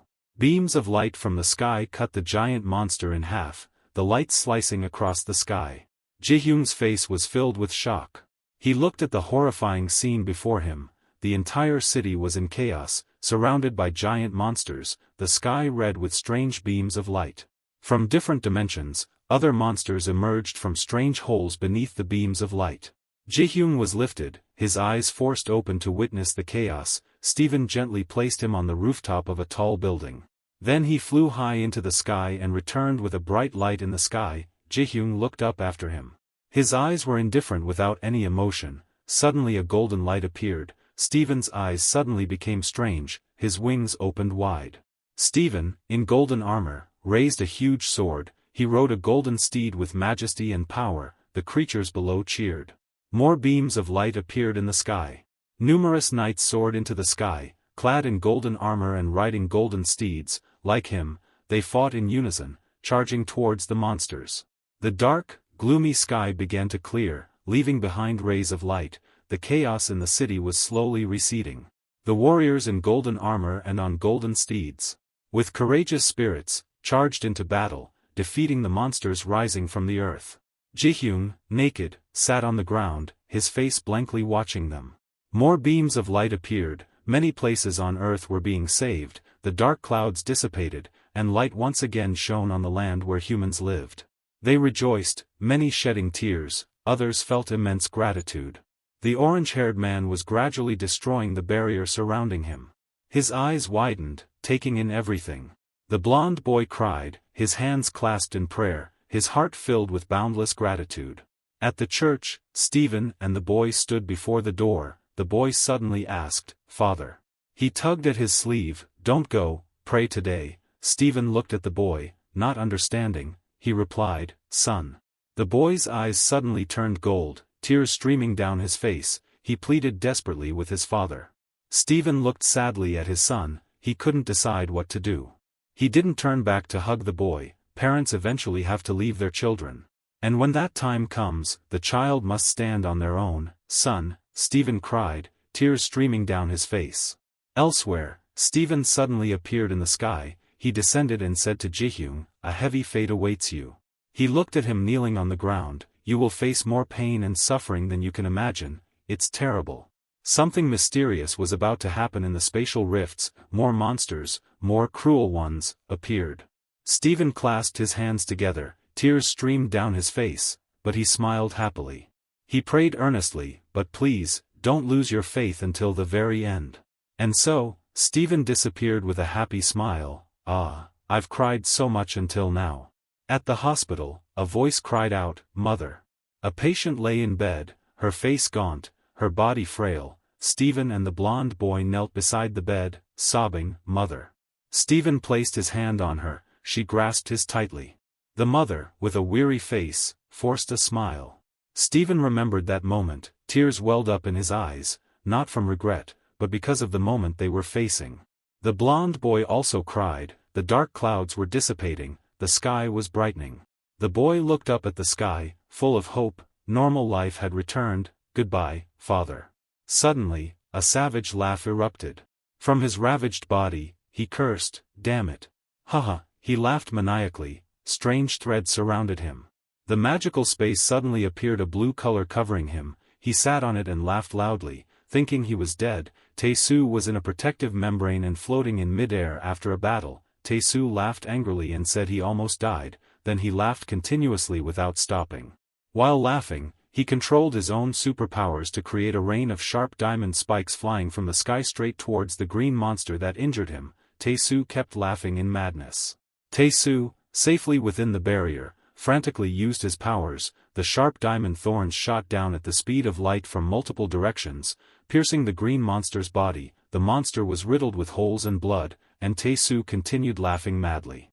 In the midst of his laughter, he suddenly stopped. Tae-soo seemed to be thinking about something, lost in thought.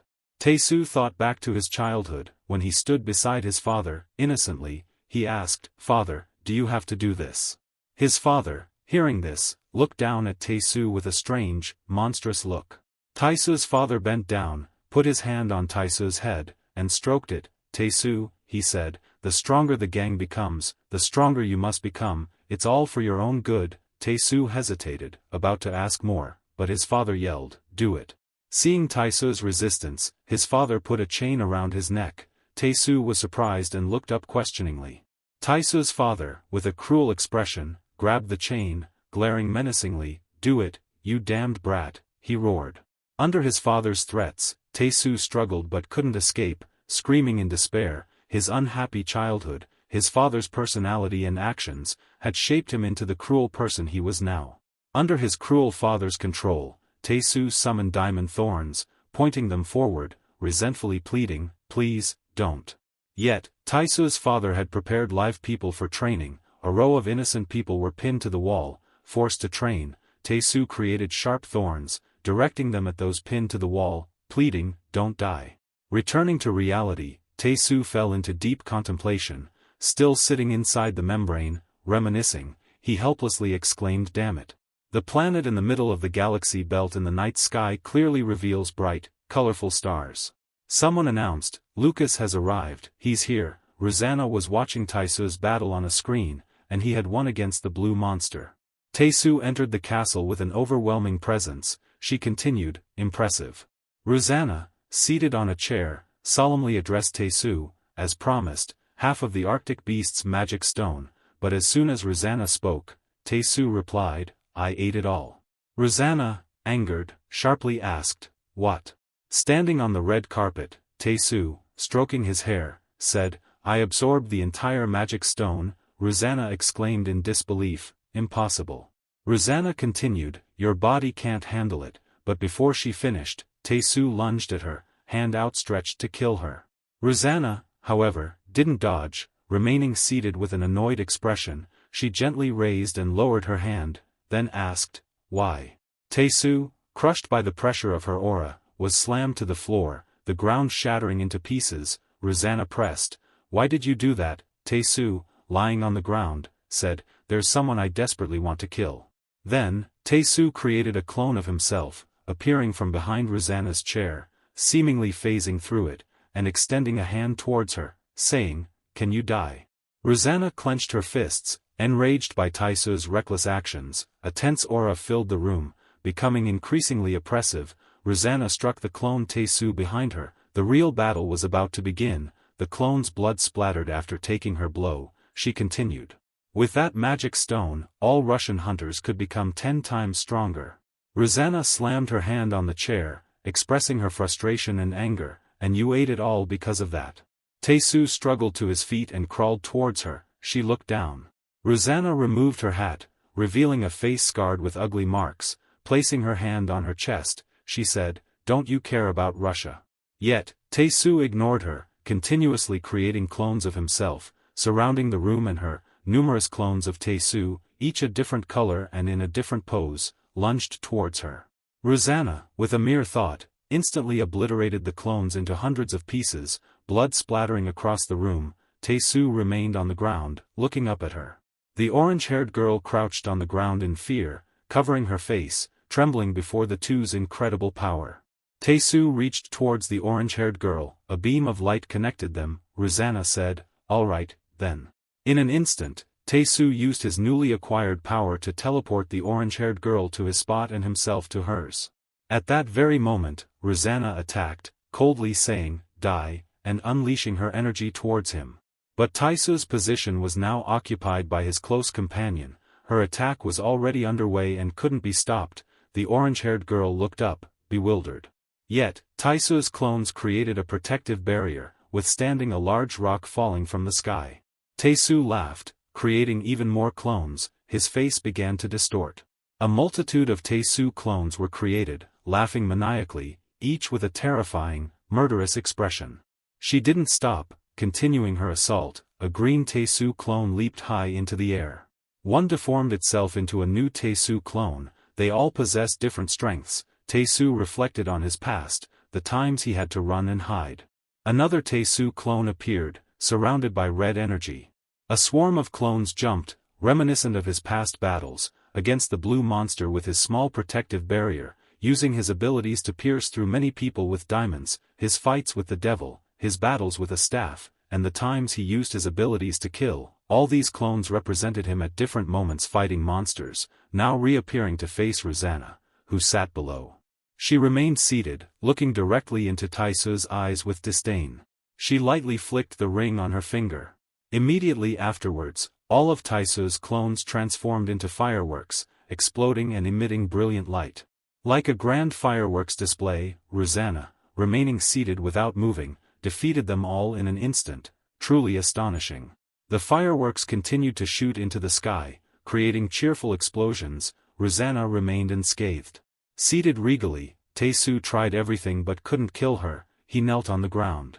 Not stopping there, Rosanna created a spatial portal in the sky. Seated on her throne, like a noblewoman ruling over all, she watched as Taesu knelt helplessly. The portal grew, sucking in all the remaining debris from the battle, and Taesu. He was drawn closer to the portal. Taesu looked down at her, unable to resist. At another time, in a playground, a voice called out, "Yeju, you've killed someone again." It turned out Taesu and Yeju were talking. Taesu sat before a slide, telling his sister, "Killing is wrong." Then, sliding down, he yelled, "I don't want to kill anyone." Yeju, above, looked down and said, "Taesu." He continued to shout, "I don't want to kill anyone." Taesu cried and shouted louder, "I don't want to kill anyone." Returning to reality, it was no longer a slide but the spatial portal sucking him in. He cried and screamed, "I don't want to die." Falling into the portal, Taesu lost all consciousness. Only inner voices argued, "I don't want to die." Taesu's mind was at war with itself. The clones continued to fight. And Taesu's evil persona won. Emerging from the void, he appeared before Rosanna. Taesu used his abilities to create a sharp diamond knife, raising his hand and saying with a sinister smile, "Die."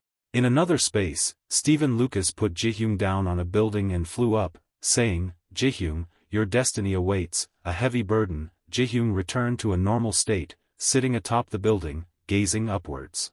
Stephen Lucas just flew up high, looked down at him and continued to say that he would have to endure pain and suffering. Stephen Lucas turned his eyes straight to him and emphasized even more how terrible and cruel this was. Stephen Lucas was gradually fading. Tears still streamed down the old man's cheeks. Stephen Lucas raised his hands, grasped his sword, and prayed, "But you must hold on to your faith." Having said that, Stephen Lucas completely vanished in mid-air. He looked up. Kang Jihyung, disappointed, bowed his head in thought. He thought for a while, tears welling up in his eyes. Jihyung choked out, "Lucas. Hey," he cried out in helplessness and lament, "what the hell are you saying?" Kang Jihyung stood up and shouted, "Terrible, what cruelty is this?" He looked up at the sky, spread his arms wide, and arched his body, saying, "My body is back to normal, I can go see my mother." Just as he uttered those words of happiness about seeing his mother, a man suddenly jumped down from the sky. He had a large, muscular build. He carried a long dao. He landed right on Kang Jihyung, crushing him. Blood splattered everywhere. The man who had just jumped down, seeing that he had landed on something, curiously bent down. Seeing a pool of blood, he exclaimed, "What the hell is this?" Rosanna, unable to defend herself in time, widened her eyes in panic. This was a trigger, reminding her of her own painful past. Years ago, when monsters from a barrier invaded Russia, the president was utterly terrified. The horrifying event unfolded one twilight evening in the Russian president's office. The frail and decrepit Russian president lay on the office floor. He couldn't think of a solution, only crawling and lamenting, "A monster that won't die even when attacked with nuclear weapons, the world is doomed."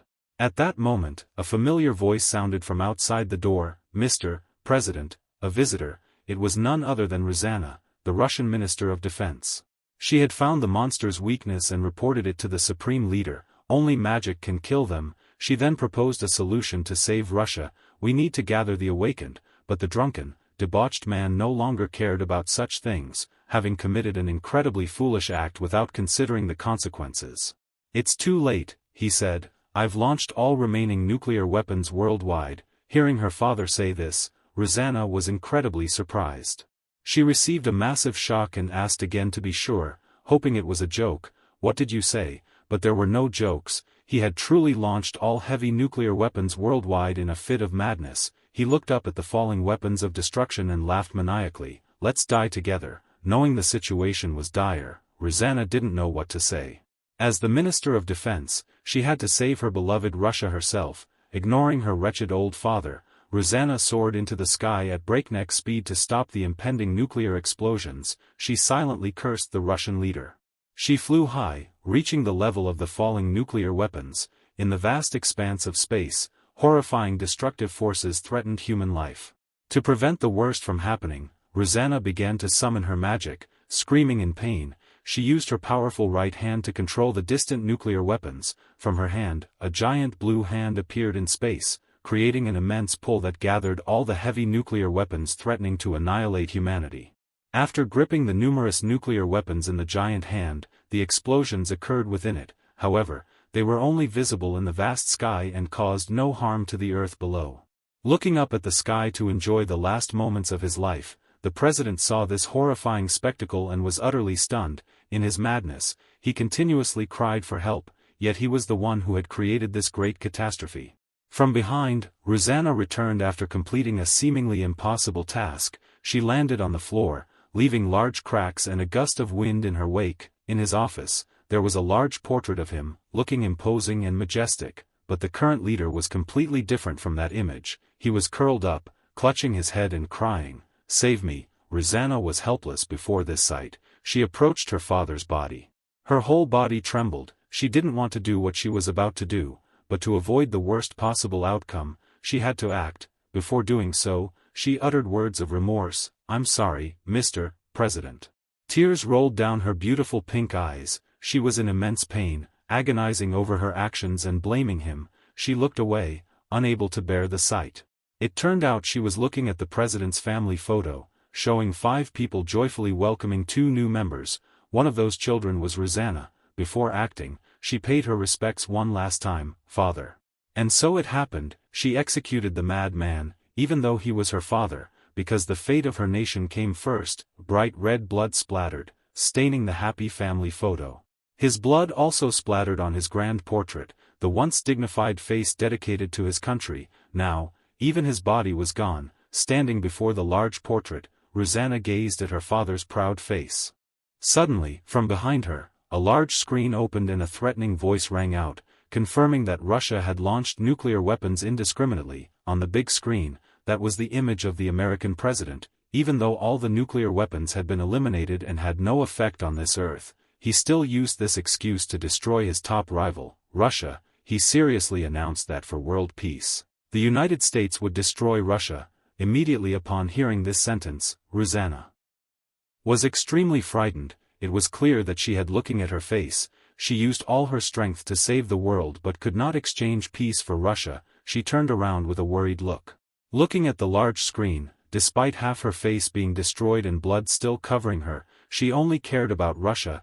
"I'll look for a way to survive for my country," she said. "I am Rosanna, the Russian Minister of Defense. The president is dead. We surrender." She had seemingly given up all honor, even killing her own father. But would her beloved country find peace? Of course not.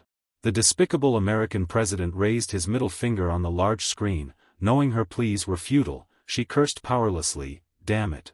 At that moment, 2 children's voices came from outside the large door. "Mom." This loving sound helped Rosanna regain some composure. She turned and said gently, "My children, I told you not to come here because it's dangerous." But it turned out that her 2 infant children from the family photo had entered.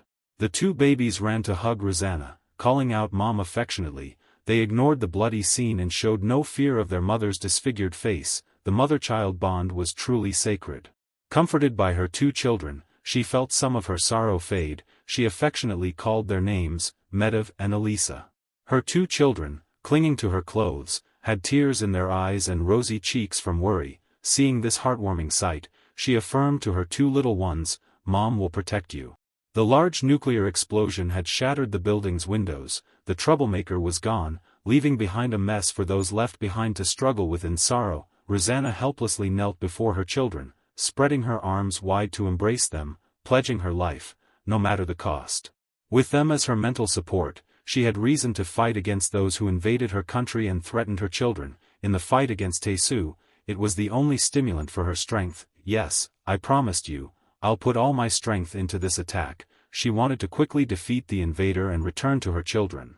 In her awakened state, she boasted to her opponent, "Do you think you can beat me? This is a struggle of people with miserable fates." But unfortunately, her circumstances paled in comparison to his mental anguish. She had made a grave mistake. His fighting ability was far beyond her control. Her two-colored eyes stared in astonishment at the direction of Tae-soo's crystal attack. There was no time to dodge it. Rosanna's eyes became lifeless, losing all consciousness as something pierced her head. The red glow of Tae-soo's cruelty enveloped the strong mother. Would maternal love save her from this nightmare? The answer from the heavens was no. The sharp red crystals Tae-soo had created pierced Rosanna's body. Her head was severed, resting on her body. Her crippled leg was also exposed, perhaps the reason she hadn't left her queen's throne for so many years. Even in death, Rosanna maintained the imposing presence of a ruler on her throne. The long, sharp crystals, connected by strings to Tae-soo's body, had defeated their target. He calmly put his hands in his pockets and strolled away. The scene shifts to a small town in Russia, a heavily guarded area. The residents of Russia's awakened.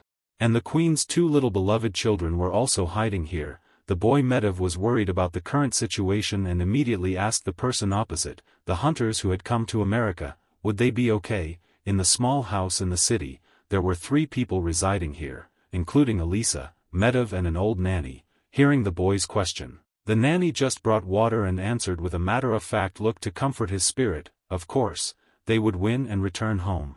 The children didn't agree. They wanted to defend their beloved country with their mother. They both declared, "We're awakened too." They acted like they could fight. Despite their young age, they showed the determination of adults, confidently telling the nanny, "We can fight." The nanny gently replied, "Medov, Elisa, don't worry." It was clear that their thoughts were immature and naive. 2 children on a battlefield would be instantly killed.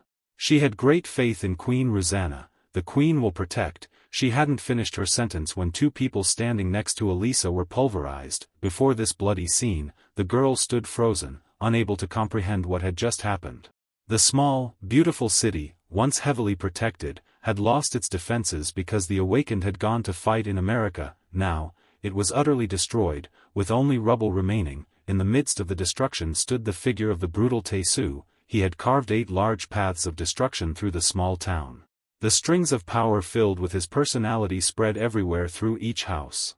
It also passed through the small body of the little girl Elisa standing in front of this scene. She was as absent-minded as a statue, attentively observing. Finally, Tae-soo moved closer to the girl, following the streaks of color. In a moment, she lost her mother. Would she now follow her entire family in death and be reunited with them? Would that be too cruel for the little girl? Looking at the huge, horrifying man reeking of blood before her, the little girl was terrified, staring without daring to blink, her eyes clearly showing fear.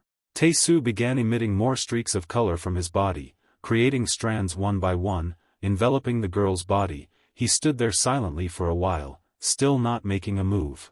Yet, he didn't attack her. Could his kind personality have won? Originally, he was a good person, but his cruel father had driven him mad. That father was none other than the bully who had tormented Ji-hyun, leaving her with only one life. He turned and walked away, leisurely stepping further from the girl and gradually moving into the fog. Elisa remained motionless like a stone statue, not daring to make a sound or move. Tae-soo's figure faded into the fog. The girl remained silent, fearing that any sound would endanger her life. This time, Elisa would be the only survivor in the Prime Minister's extended family.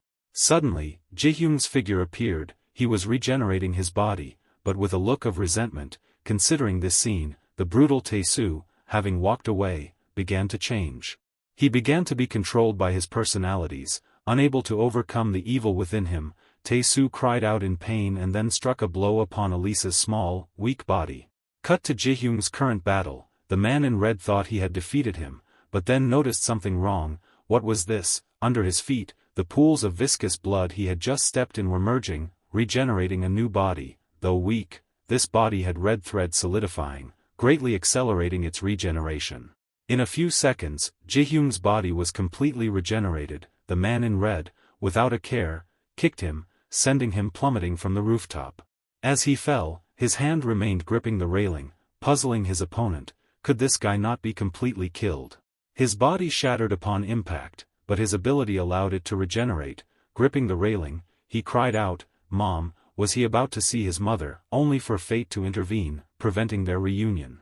Before he could fully regenerate, he was hit by the man's spiked mace, shattering his body. Even Ji-hyung's eye was blown away, blood splattered everywhere, and again he cried out, "Mom!" Not giving up his last chance, Ji-hyung, who desperately wanted to see his mother, struggled to crawl forward, his body repeatedly disintegrating and regenerating. The pain from his fractured bones was excruciating, yet he crawled, knowing he couldn't return to his mother without defeating his opponent. Ji-hyung held firm belief, his opponent saw it as a game. Again, he was struck, his skull shattering, sending pieces of flesh flying. His opponent exclaimed, "Interesting, every time he's hit to the point of destruction, he returns to his original form." In the haze of blood, Ji-hyung unconsciously cried out in despair. Ji-hyung's screams were like a death knell. His opponent saw it as a strange musical piece, a never-ending melody. But the death knell was strange, not a perfect masterpiece, but more like the incessant chirping of cicadas. Each time Ji-hyung recovered, he could only utter one word, "Mom." Perhaps those cries were a manifestation of his longing for his only relative. The man above, wielding his spiked mace, mocked Ji-hyung. Why does such a big guy keep yelling "Mom"? After a moment without being hit, Ji-hyung's body was somewhat complete. He lifted his red eyes and cursed at his opponent. Turning to face his mocking opponent, Ji-hyung, whose body was still regenerating with exposed nerves, retorted, "You don't have a mother, you bastard." Though his words were forceful, his helplessness and suffering were evident. His opponent was speechless, not understanding the meaning of his words. Without hesitation, he kicked Ji-hyung into a red magical circle. In an instant, Ji-hyung's newly regenerated body was sucked into the gateway. Was his opponent showing mercy, or was it something far more terrifying, as Lucas's prediction suggested? Ji-hyung's mother had awakened from her coma. She lay in bed, gaunt, lifeless, her lips pale. Suddenly, she slowly opened her eyes, red and filled with pain. Awakening from a deep coma left her slightly disoriented. A voice said, "You're awake." Jaein, supported by her secretary, approached Ji-hyung's mother's bedside. Seeing them, she sat up, worriedly asking, "Where am I?" The Hunters Guild girl introduced herself. The mother's head throbbed. Images flashed through her mind. The Korean Hunters Guild was split in two. The top of the building was intact, the bottom was about to collapse. A hurried voice said, "First, let's move to safety." Jaein and her secretary led Ji-hyung's mother through a place filled with pipes, like a large sewer. Jaein said, "I'll take you to the shelter in the annex." The mother, clutching her wounds, followed, her face filled with worry. Suddenly, something fell from above, blocking Ji-hyung's mother's path. The sound of the impact, along with the dust cloud, made them stop abruptly. Jaein turned to look at the object that had fallen in the dust cloud. She saw a skeleton crushed under large rocks, all lying in a pool of blood-mixed water. But the skull remained, half a face visible enough to identify the person. The mother's terrified expression, and her gaze toward Sim Jaein, confirmed her fears. Then, her voice filled with pain and despair, "My son." Ji-hyung's mother's scream echoed through the room, her terrified expression bordered on madness, sweat streamed down her face. In the empty room, Jaein approached. "You're awake. This is the annex shelter." Ji-hyung's mother trembled, clutching her blanket. She kept repeating, "No, that's impossible." Clutching her head, she cried out in despair, "That's not my son." She struggled to look at the screen Jaein showed her. Jaein coldly crushed her hope, "That is your son." The screen showed Ji-hyung's image. Jaein announced, "Ji-hyung, 23 years old, has fallen into a blood hell." The mother, disbelieving, clutched her head. Jaein pulled her hand, trying to calm her. He stopped the blood hell's outbreak and fought alongside hunters worldwide. Despite the mother's suffering, Sim Jaein showed no sympathy. She coldly whispered, "He did that to save you." Ji-hyung's mother's pained gaze fell on the screen, on the image of her son, who, in his last moments, called out for her. Cut to a spatial rift. Upon opening his eyes, Ji-hyung's body had reverted to his childhood form. His face was dazed, he didn't understand what had happened. Ji-hyung sat up in a familiar room. This is my house. He was still doubtful, could I have gone back in time? He quickly jumped up, ran out of the room, and rushed to the kitchen, repeatedly calling, "Mom, Mom." Seeing the familiar figure he longed for, his emotions surged, "Mom, you're back." Before he could finish, his mother turned around, but unlike his expectations, the woman revealed half a demonic face, her dark eyes fixed on him, a sinister smile playing on her lips. In the black spatial rift, violent red lightning crackled, a hand reached out. Ji-hyung, his body sinewy and tense, struggled to escape the spatial rift. His cries of pain were agonizing, piercing the heart. Tiny spots of light flickered in his eyes. The scene changed to when Ji-hyung was young, his eyes looking worriedly at his mother. "Mom, are you okay?" Looking at the mother's face in front of me, still beautiful and gentle, wiping away tears and smiling, "Mom is okay."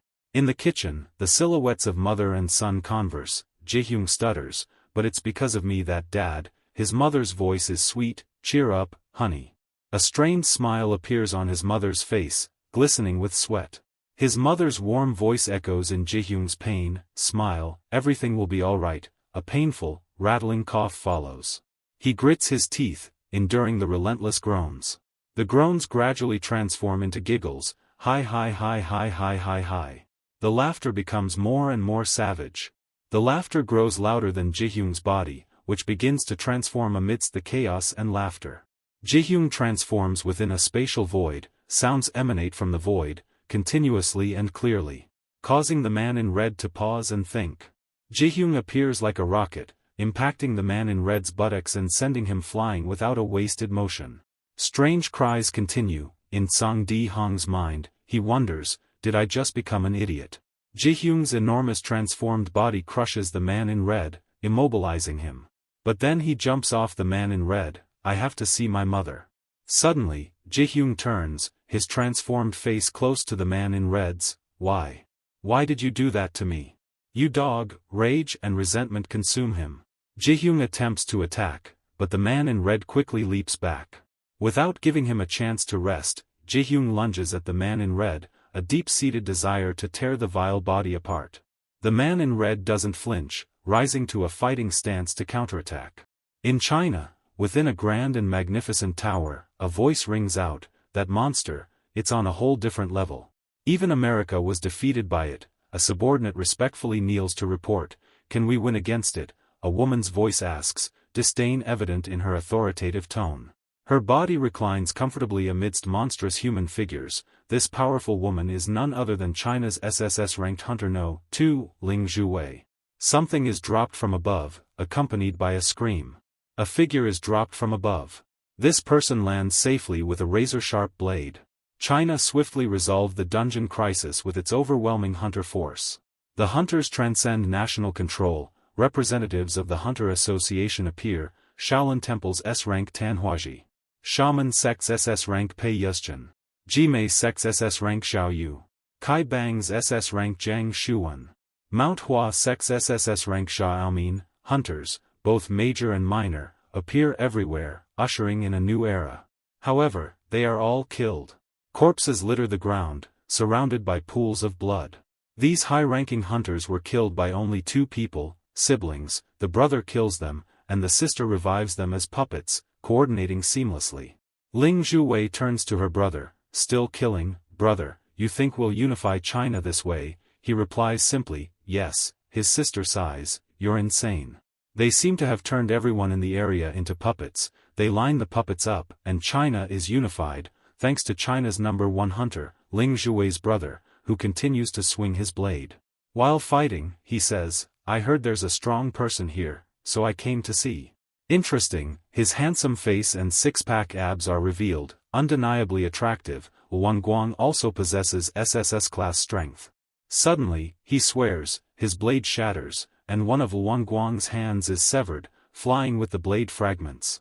It was Ji-hyung who attacked, decapitating Ling Zhuwei. He leaves a final sarcastic remark, "Interesting. Ling Zhuwei's scythe cleaves Jihyung's flesh, severing a limb.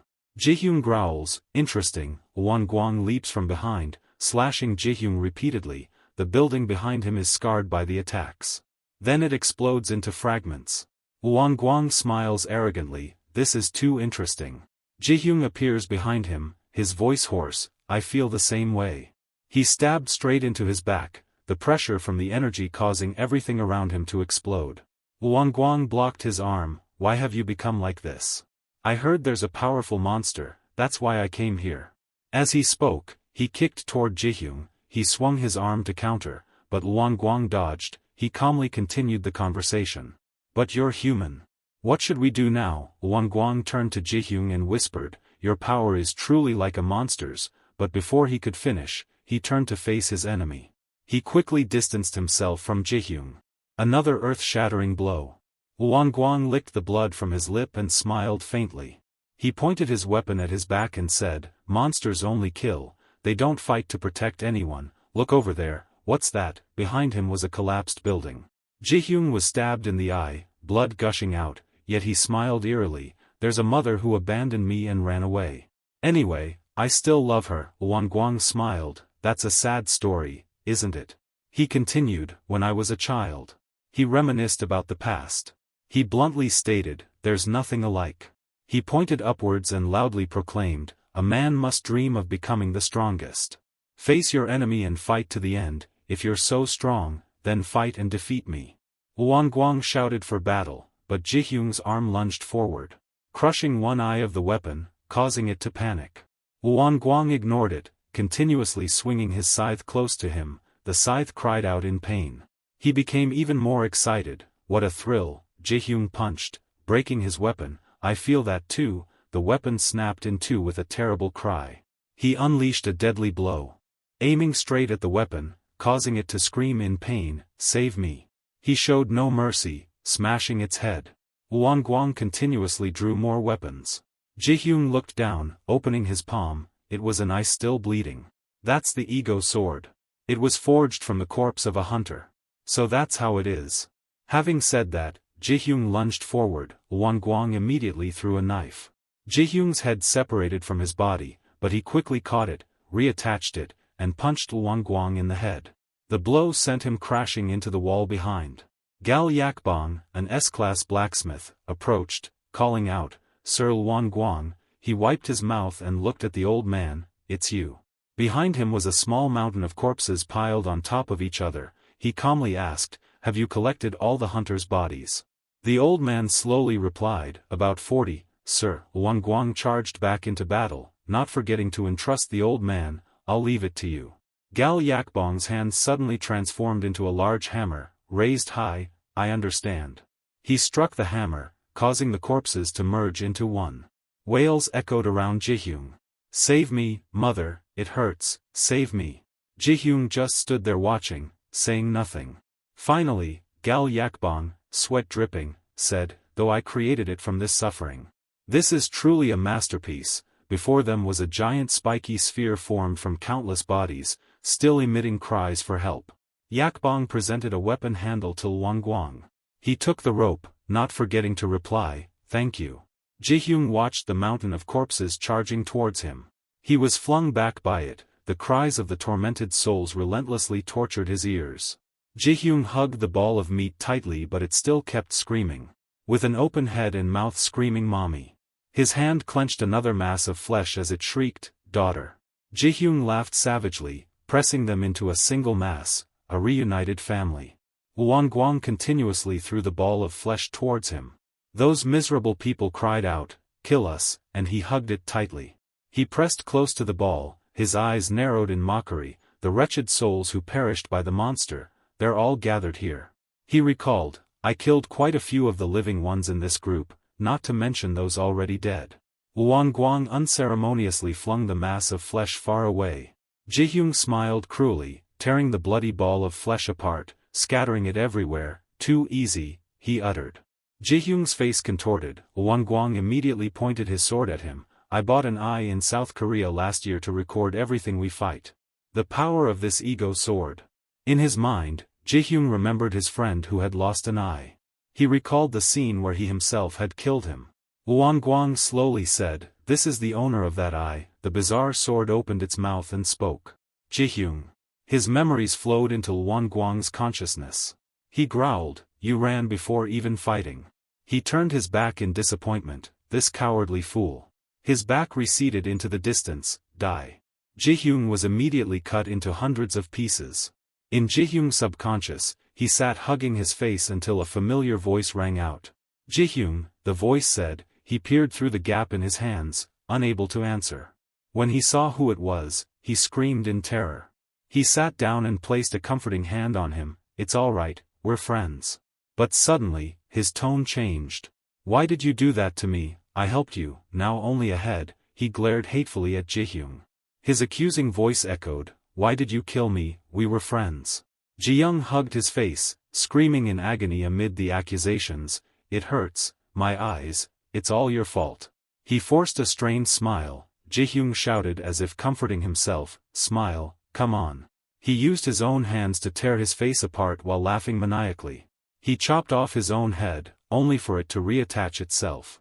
The more he chopped, the more heads grew back. This cycle continued endlessly. Guang turned back to see Jihyung giving a miserable smile. Behind him were heads with grotesque smiles. "Who wants to kill me first?" In China. A girl submerged in a pool of blood looked up, wondering, "Brother must be having fun fighting monsters, huh?" She was China's #2 hunter, Ling Zhuwei. She calmly replied, "What?" The armor knelt down to report respectfully. "The northern hunters." Confused, she asked, "Hunters?" He frantically reported their being slaughtered. She murmured to herself as she saw the scene before her. In northeast China, Heilongjiang province. Taesu and Yeju stood atop a cliff. He used his power to destroy a vast area, calmly remarking, "Feels good, doesn't it?" He began to lose control, tilting his head repeatedly. Multicolored threads flew everywhere. Yeju cried out, "Taesu." She hugged him as he roared in helplessness. She softly said, "Actually, I'm at fault." Taesu interrupted, "No." He recalled asking Jihyung in school, "What's your ability?" Jihyung hesitantly answered, "My ability is." He revealed his scaly forearms, bone armor. Then immediately knocked him down. He frowned and waved his hand in disgust. He turned away, annoyed, and told him to go away, but a laugh rang out. Jihyung chuckled nervously, scratching his head. "I bet you found that disgusting," he thought. "Sorry, I didn't expect that to irritate Taesu," he thought. "That bastard started this war." Back to the bloody battlefield. Jihyung's face now wore a grotesque smile. Guang looked at him with interest. He stood before him. "Dad, you're asking if I'm the one who killed you." He jumped up and repeatedly kicked him in the face. He unleashed an attack, severing all of Jihyung's limbs. Without giving him a chance to react, he drew another weapon and repeatedly hacked at his body. Only one eye remained. He then used the hilt of the blade to smash it. The light from the lamp made everything strangely cohesive. Jihyung rose from the wreckage. He immediately lunged forward, hacking at his body. His body fell backward, helpless, onto his own remains. Guang raised his blade high, and plunged it into his eye. His face was mangled, but Jihyung still offered a grotesque smile. Despite Guang directly hacking half of Jihyung's face away. Before he could gloat, a blade flew towards Guang. His body shattered, emitting dazzling rays of light. He was reborn from the shredded remains. The city was now enveloped in blood. Guang charged from the building, knocking Jihyung away. He continuously threw knives at him. They were both sent flying into the sea of blood. He immediately drew his sword and pierced him. Jihyung sank to the bottom of the sea. He slowly sank deeper. Jihyung opened his mouth wide. His eyes widened, remembering his mother's strained face. "Smile, son," she had said, "damn it." He pursed his lips, then burst into a self-mocking laugh. His laughter grew more savage. His face contorted to match. Dugong hung suspended in the air. Bloody gates connected to the seabed. He looked down at the sea, where a powerful whirlpool emerged from below. He looked at him, smiling wickedly. He looked at him with amusement. A moment later, his face was cleaved in two. He grabbed both halves of his head. Guang's face foamed with green bubbles, connected to his flesh.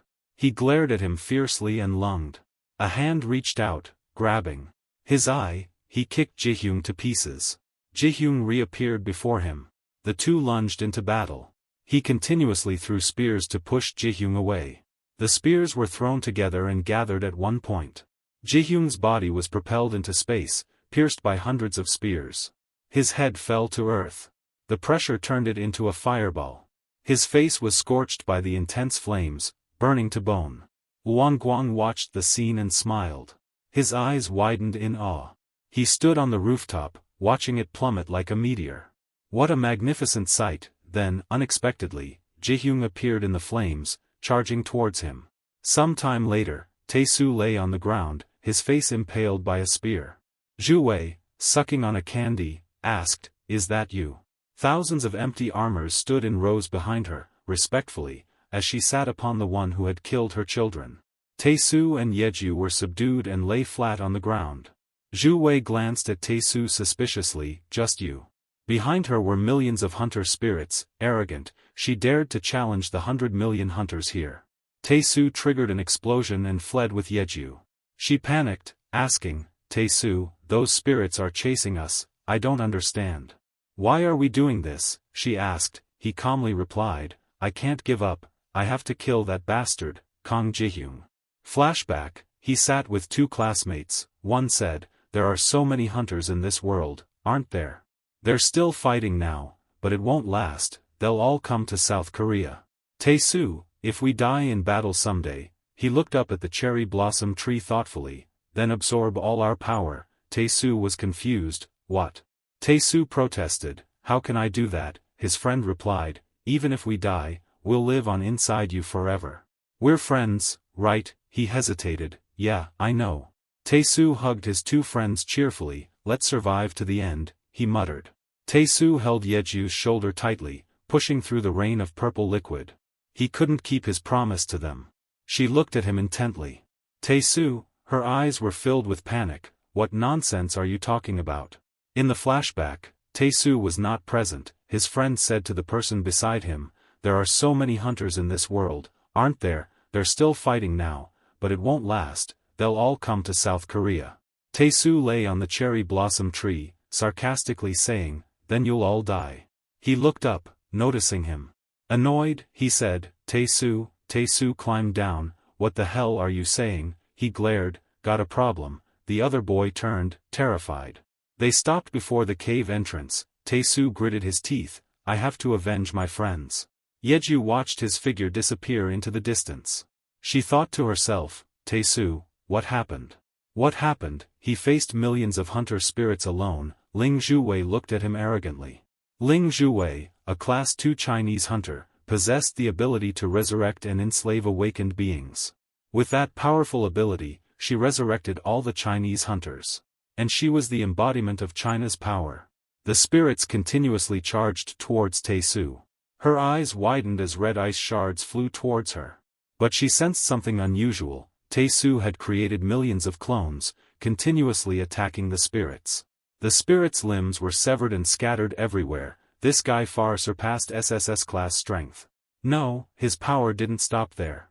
His power transcended human limits. Tae-soo, like a god, stared intently at his prey. It was terrifying. He seemed certain of victory. Facing over 1,000,000 spirits was nothing. The overwhelming power of Tae-soo caused the spirits to halt. Furthermore, although these puppets had their consciousness completely erased, they fled, their survival instincts still present. Ling Zhuwei angrily released his ability and commanded me to fight to the death. The spirit bones stopped and listened to her command, moving forward with me supporting them. Something that can erase their fear. Zhuwei roared, "Even if you die countless times, I will resurrect you." They obeyed, turning to charge at Tae-soo. She powerfully yelled, "Advance and fight, hope." However, Tae-soo was strong, and he slaughtered them all. He raged, veins bulging on his face, "Die." His family portrait was overlaid with scribbles. More and more people appeared in the painting. He fell into a space where those people connected to him, causing him excruciating headaches. Ling Zhuwei bit hard on her candy. "I am the embodiment of China's strength." She angrily and seriously unleashed her power. "You think I'll lose to someone like you?" Little Tae-soo appeared, using his power to decapitate her. I understand now. Zhu Wei's head separated from her neck. She remembered a magnificent palace. A voice spoke, "This is Manhwa sect territory, he's an SSS class member of Manhwa sect, Jia Aomin." He pointed his sword at her mother, growling, "Why dare you approach?" She cursed, "You bastards." She cried out, "This is where our family has lived for generations." Before she could finish, Jia Aomin decapitated her. The two siblings hid behind a wall, watching their mother's head roll. "Let's move to the next location." Zhu Wei covered her mouth, trying to stifle her cries. Terrified, she sobbed silently. Wang Guang, behind her, asked, "Why are you crying?" He looked outside intently. "Father and mother, they died because they were weak." She glanced at him frantically. "Brother, aren't you sad?" He took a candy from his mouth and gave it to his sister calmly. "Why should I be sad? I'll become stronger, then I'll kill them all." They sat calmly in the wall crevice, watching their mother's head. Her tears flowed. "Brother, I'm also weak." "That's why it happened," Tae-Su interjected sarcastically. "That's exactly it." He took Ling Zhuwei's candy. And opened his mouth wide. Back to Jihyung's battle, his body flew into space, impaled by hundreds of spears. His head fell to earth. The pressure turned it into a fireball. His face was burned to bone by the intense flames. Wang Guang smiled at the scene. His eyes widened in wonder. He stood on the rooftop, watching it fall like a meteor. "What a magnificent sight," he exclaimed. Jihyung suddenly appeared in the flames, charging towards him. Jihyung grabbed his neck and smashed him against the wall. The wall shattered, he opened a blood gate. Wang Guang panicked. What? He was shoved into a space. He grinned cruelly. "Get lost." Wang Guang was shoved into a space. He reached out to grab his leg, his intentions clear. Wang Guang tried to hold onto Jihyung's leg, looking down. The scene inside overwhelmed him. His eyes turned purple. A purple current invaded Jihyung's body. He trembled. "You," he said. He looked at him incredulously, shouting, "So you're from a place like this?" They both entered the blood gate. Wang Guang looked around excitedly. "Wow, no wonder you're so strong. Now I acknowledge you," he said, then leaped. He launched Jihyung out of the cave, shouting incessantly, "Of all the opponents I've faced." Both he and Jihyung were enveloped in a blinding white space. Emerging from the cave was a vast expanse of space. Jihyung was flung out. Wang Guang's arm transformed. He growled, "Therefore, the one who forced me to use this, is you," he said, pressing his hand to Jihyung's chest. A potent poison surged into his body, coursing through his veins. They invaded, shattering the serum in Jihyung's body. It's a synthesis of the world's most potent poisons. His blood vessels burst, his pupils turned white, blood gushing uncontrollably from his eyes and mouth. Wang Guang confidently watched him lie motionless, suspended in space. "Dare you fight me again?" Jihyung counterattacked. He dodged with satisfaction, thinking to himself. What is this feeling? Jihyung aimed a fist at his head. He recalled the first candy he ever tasted. His father's warm smile. His first battle, his first victory, second, third, 10th victory. 1,000,000,000 victories, none compared to this feeling. Jihyung ripped his face, causing severe disfigurement. Excited, he thought, what is that? Wang Guang's energy created a vortex. I want to know what it is. The unleashed power and emotions formed a whirlwind, obliterating everything around them. Both he and Jihyung were swept into it. Both were intensely excited. The whirlwind seemed to tear their flesh apart. Wang Guang suddenly recalled, I love you. He embraced a beautiful naked woman. Love, what is that? He looked down at the naked women scattered on the ground. The woman pushed him away, laughing bitterly. Tears welled in her eyes as she glared at him. One day. You'll understand, she said. He was excited. Jihyung hugged him tightly. Their flesh intertwined, so that's how it is. The poisonous vortex caused their flesh to melt and fuse together. Wang Guang held Jihyung tightly. He smiled contentedly, gazing at his face. Their memories merged, becoming one. The building couldn't withstand the tremors. It collapsed instantly. Jihyung's face was now mangled, only half remaining. Wang Guang's body was also severely damaged. He looked up, confused. In the hospital, his mother collapsed. Jaein gently asked, Are you all right? His mother struggled to stand, looking at the monitor, then softly called out for her son. Both looked up. Yeju waited at the cave entrance. She suddenly saw a figure in the distance.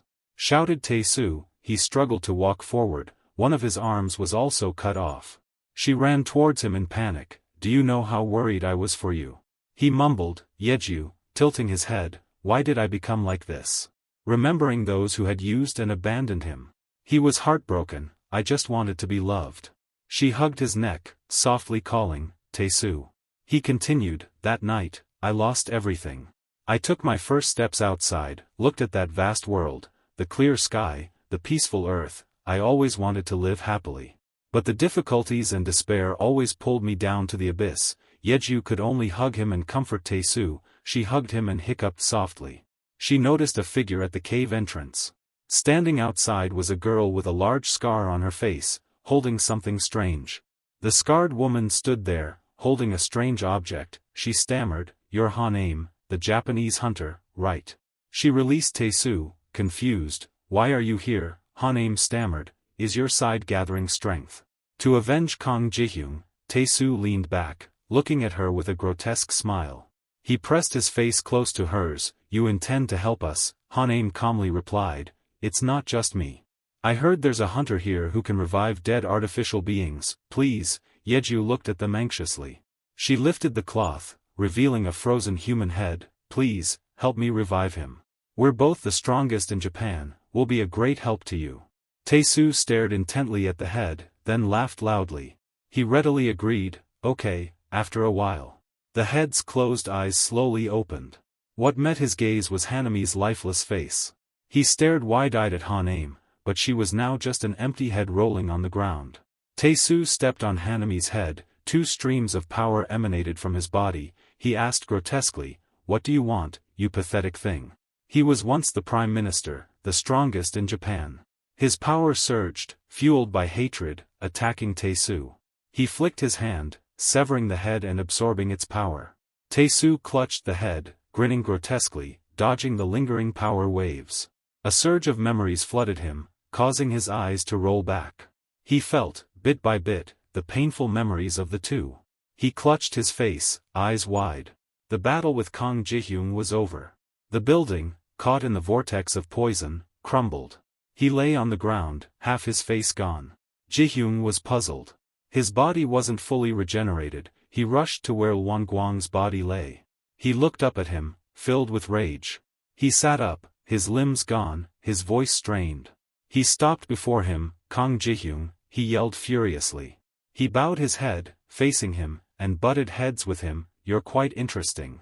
Won-gwang's father had once told him, "Son, remember to become strong." His father held his hand, looking at their burned-down house. "Never endure such humiliation again."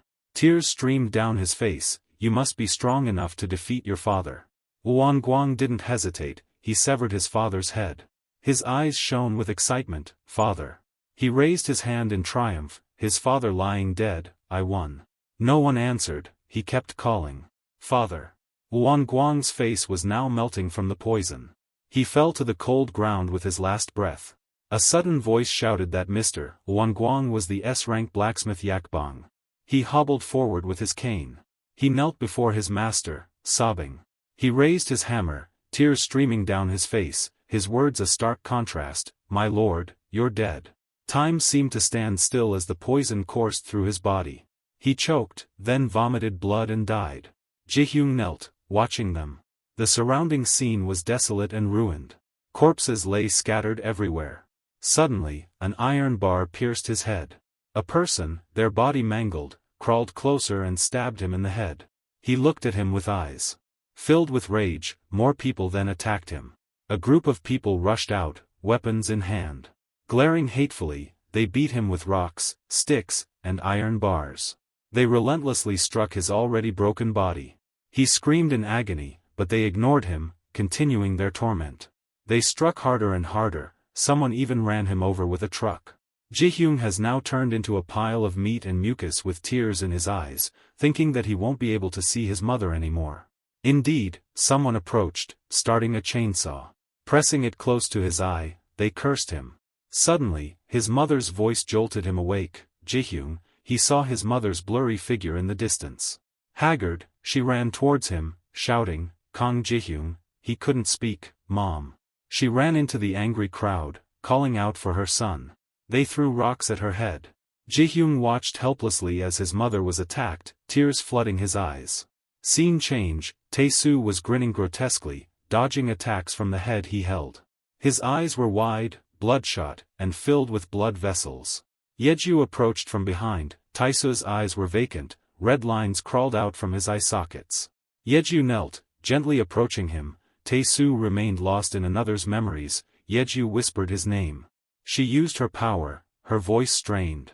I'm sorry, Yeju thought, I can't lose you. In the dilapidated house, curses echoed constantly. She remembered her father beating her mother. The man constantly beat and cursed his wife, saying, "My life is all your fault." Her mother tried to beg him. She hugged his legs, her face swollen, still trying to appease him. "I love you," she said, because of her autism. She and her brother, hidden behind the wall, witnessed everything. To us, the gate incident and the appearance of the awakened were a catastrophe. My father suddenly convulsed and died. My mother couldn't control her, so he died instantly, but due to his mental illness and having children, he received a suspended sentence. She hugged her husband's photograph, repeating, "My dear, my dear." The marks of abuse remained on Yeju's body. But my brother wasn't like that. From that day on, he went out to work. At home, he frequently abused her, just like their father, beating their mother with increasing brutality. From those beatings, Yeju developed her powers. That's when I awakened. Lying on the ground, she thought, if I become a hunter and earn a lot of money, can I escape this hell? I thought about that, and that night, while sleeping, a loud noise startled her awake. Yeju sat up and saw her brother looking at her with murderous intent. Yeju ran out of the house. Her brother chased after her, tripping her. She fell flat on her face. He raised his fist and cursed, "You damn thing." The guy beat her without mercy, causing Yeju to repeatedly call out for help. He grabbed her neck and cursed her. She stammered. He grabbed her arm and yelled, "Stay still." Yeju was terrified. "No, no, please don't." Her mother, hearing her daughter's cries, rushed out of the house, yelling, "No." He kicked his mother away, cursing her. 3 years on the ground, trembling and motionless, Yeju crawled desperately. "Mom," she looked at her mother, terrified, unable to speak, failing to get his way. He cursed, calling her a stupid fool. Yeju's mother lay on the ground, her eyes white with blood smeared all over her face, screaming. She just cursed the bastard and was sent flying by him. At the park, Tae-soo stammered, "Yeju, she, killed again." Yeju and Tae-soo sat on the swing. He mumbled, "How long until I stop killing? My parents are gone." He lamented, "My power, it's cursed, Tae-soo." She whispered, "You've awakened, it's the power to control dark magic, I'll seal it for you." Tae-soo is really happy, so she continued, "But first." Yeju took off his hat to reveal his swollen face. "Let's kill one more person." Tae-soo went to her house and knocked. His older brother opened the door and began cursing, "Where the hell have you been?" Before he could finish, Tae-soo stabbed him to death. The man's memories flooded Tae-soo's mind. He bowed his head and mumbled. Yeju held the phone in one hand, showing the location of Han Tae-soo. His older brother gripped the chain attached to his younger brother's neck, his eyes full of murderous intent. "What are you doing?" Tae-soo was startled. He grabbed his younger brother's hair. "Son, are you crazy?" He angrily glared at Tae-soo, breathing heavily, tears welling up. "Haven't you killed enough?" Yeju raised her hand. Exercising his ability, he grabbed her hand and shouted, "Damn girl!" Tae-soo was terrified. "No." He struggled free, causing the man to fall to the ground. Yeju seized the opportunity and sealed his power. The chains around Tae-soo's neck vanished. He was startled. "Brother," he said, "Tae-soo," but before he could finish, his brother stabbed him to death using his power. "I'm sorry." Yeju panicked, sobbing. She stammered, "What do we do?" He comforted her, "Don't worry." They stood on the rooftop, looking at the skyscrapers. Tae-soo silently vowed, "I'll protect you for life." Tae-soo awoke from his frenzy. He remembered. Yeju used her power and whispered to him, "I'm sorry." He grabbed her arm. "What did you do?" Yeju panicked. Tae-soo, enraged, killed her, not forgetting to curse the damned woman. Tae-soo panicked and wept, gathering Yeju's blood towards himself. Remembering those he had killed, he lost control and screamed. The pool of blood vibrated, hands formed from blood and flesh emerged, calling to him, Master. He was terrified, losing his soul. Tae-soo vomited. He slammed his head, screaming in despair. His power amplified, erupting from the cave. The cave collapsed before him, countless clones flew out of his body. They flew into space. Each clone was a power he possessed, enveloping the earth. They closed the blood gates together, their overwhelming power distorted spacetime. On Earth, Ji-hyun and Jaein walked through the devastation. She saw a mass of flesh being continuously tortured by the people around her. When the villagers saw him, they immediately rejoiced. The president of the Hunter Association was an S-rank restorer. She screamed in front of the bloodthirsty people, Ji-hyun, my son. The terrified villagers knelt before Jaein, pleading, save us, it hurts so much, please. Conversely, Ji-hyun's mother was mercilessly stoned by them. Jaein put a hand on a villager's shoulder, comforting them, it'll be all right. The pain on those suffering people seemed to stop. All time seemed to freeze for a moment. She smiled enigmatically, we'll all die eventually. Ji-hyun was now a monster, appearing amidst a scene of blood and bones. His eyes met his mother's. She remembered the moment he was born. Her body trembling, she went against the flow of people, remembering what she and her son had endured, and walked in front of him. Deep down, he was still a child, still her son. Trembling, she stroked her son's head, softly calling, Ji-hyun. She gently touched the monster's body. Ji-hyun whispered, Mother. Mother, mother, she smiled, replying, it's me, your mother. Tears of happiness streamed down her face as she smiled. My son, no matter what you look like, I will love you. Suddenly, a hand tore her face apart. Amidst the blood, Tae-soo's grotesque face laughed maniacally at him. His mother's body was torn in two, blood splattering onto Tae-soo. Ji-hyun remained still, allowing him to use his power to sever his head. Whispers rippled through the crowd, Hunter Tae-soo is still alive. He muttered, I've closed all the gates in the world. Facing the enormous Ji-hyun emerging from the bloody gate, he calmly stated, this is the last one. Streams of power surged into the gate from which he appeared. He looked on triumphantly, have fun, Kang Ji-hyun. He was in pain, but couldn't scream, he was unwilling to accept this. He watched as everyone chanted, Tae-soo, Tae-soo. He slowly closed the gate amidst the cheers of the crowd. Ji-hyun fell into the abyss. He lay on the ground. Monsters immediately charged at him. As the frenzied monsters lunged at him, he continuously fought them. He slaughtered them. He stabbed them, venting his hatred. Ji-hyun fought furiously and relentlessly. One after another, monsters lunged at him, wanting to tear him apart. He slipped. He fell heavily to the ground. The haunting image of Tae-soo transformed into heads mocking him. He tore apart Tae-soo's smug face. His eyes were bloodshot, he was unwilling to accept his fate. Suddenly, something heavy pressed down on his head, distorting his face. The giant's foot crushed him like a mosquito. Ji-hyun's blade pierced its leg. He tore it apart and rose again. He alone faced thousands of hellish monsters. Ji-hyu gritted her teeth and screamed frantically. He didn't know how long he'd been in hell when, at the Hunters Association Tower. In the dark room, the TV screen lit up. 6 years ago, the Blood Gate riot had claimed countless lives. At that time, Hunter Han Tae-soo was a national hero. Before the news finished, a red shard pierced the screen. Han Tae-soo lay between two beautiful women. One of them spoke. What's wrong, honey? He growled. Shut up. The other woman also acted coy with Tae-soo. She hugged him, pressing her burning body against his. You're so cold, she whined. Tae-soo was reminded of the time he killed Yeju. He lost control, causing the woman to explode on the spot. The other woman screamed in terror. She ran out. Save me. Jaein stood at the door. This won't solve your pain. She wore a negligee, revealing her seductive curves. Han Tae-soo. She stepped onto the blood-soaked bed. You can heal me. She approached him, using her powers to comfort his numb expression. Only me. Tae-soo cried, remembering the scene where everyone praised him. Everyone chanted Han Tae-soo's name. He smiled faintly and disappeared. The sky poured down rain. He sat alone on an old swing in the park. The swings next to him were broken. Yeju wasn't there anymore. He laughed helplessly. Jaein approached from behind. She draped her coat over him. He chuckled. I never thought the one who helped Kang Ji-hyun would end up like this. She placed her hand on him. Don't you want to see him again? He was confused. See who? Jaein sat on him. Kang Ji-hyun, 6 years ago, you killed Ji-hyun's mother. You didn't fight Kang Ji-hyun. You just locked him in the blood gate and sealed it. Are you afraid? Her eyes seemed to see through him, the one who had slaughtered all SSS rankers.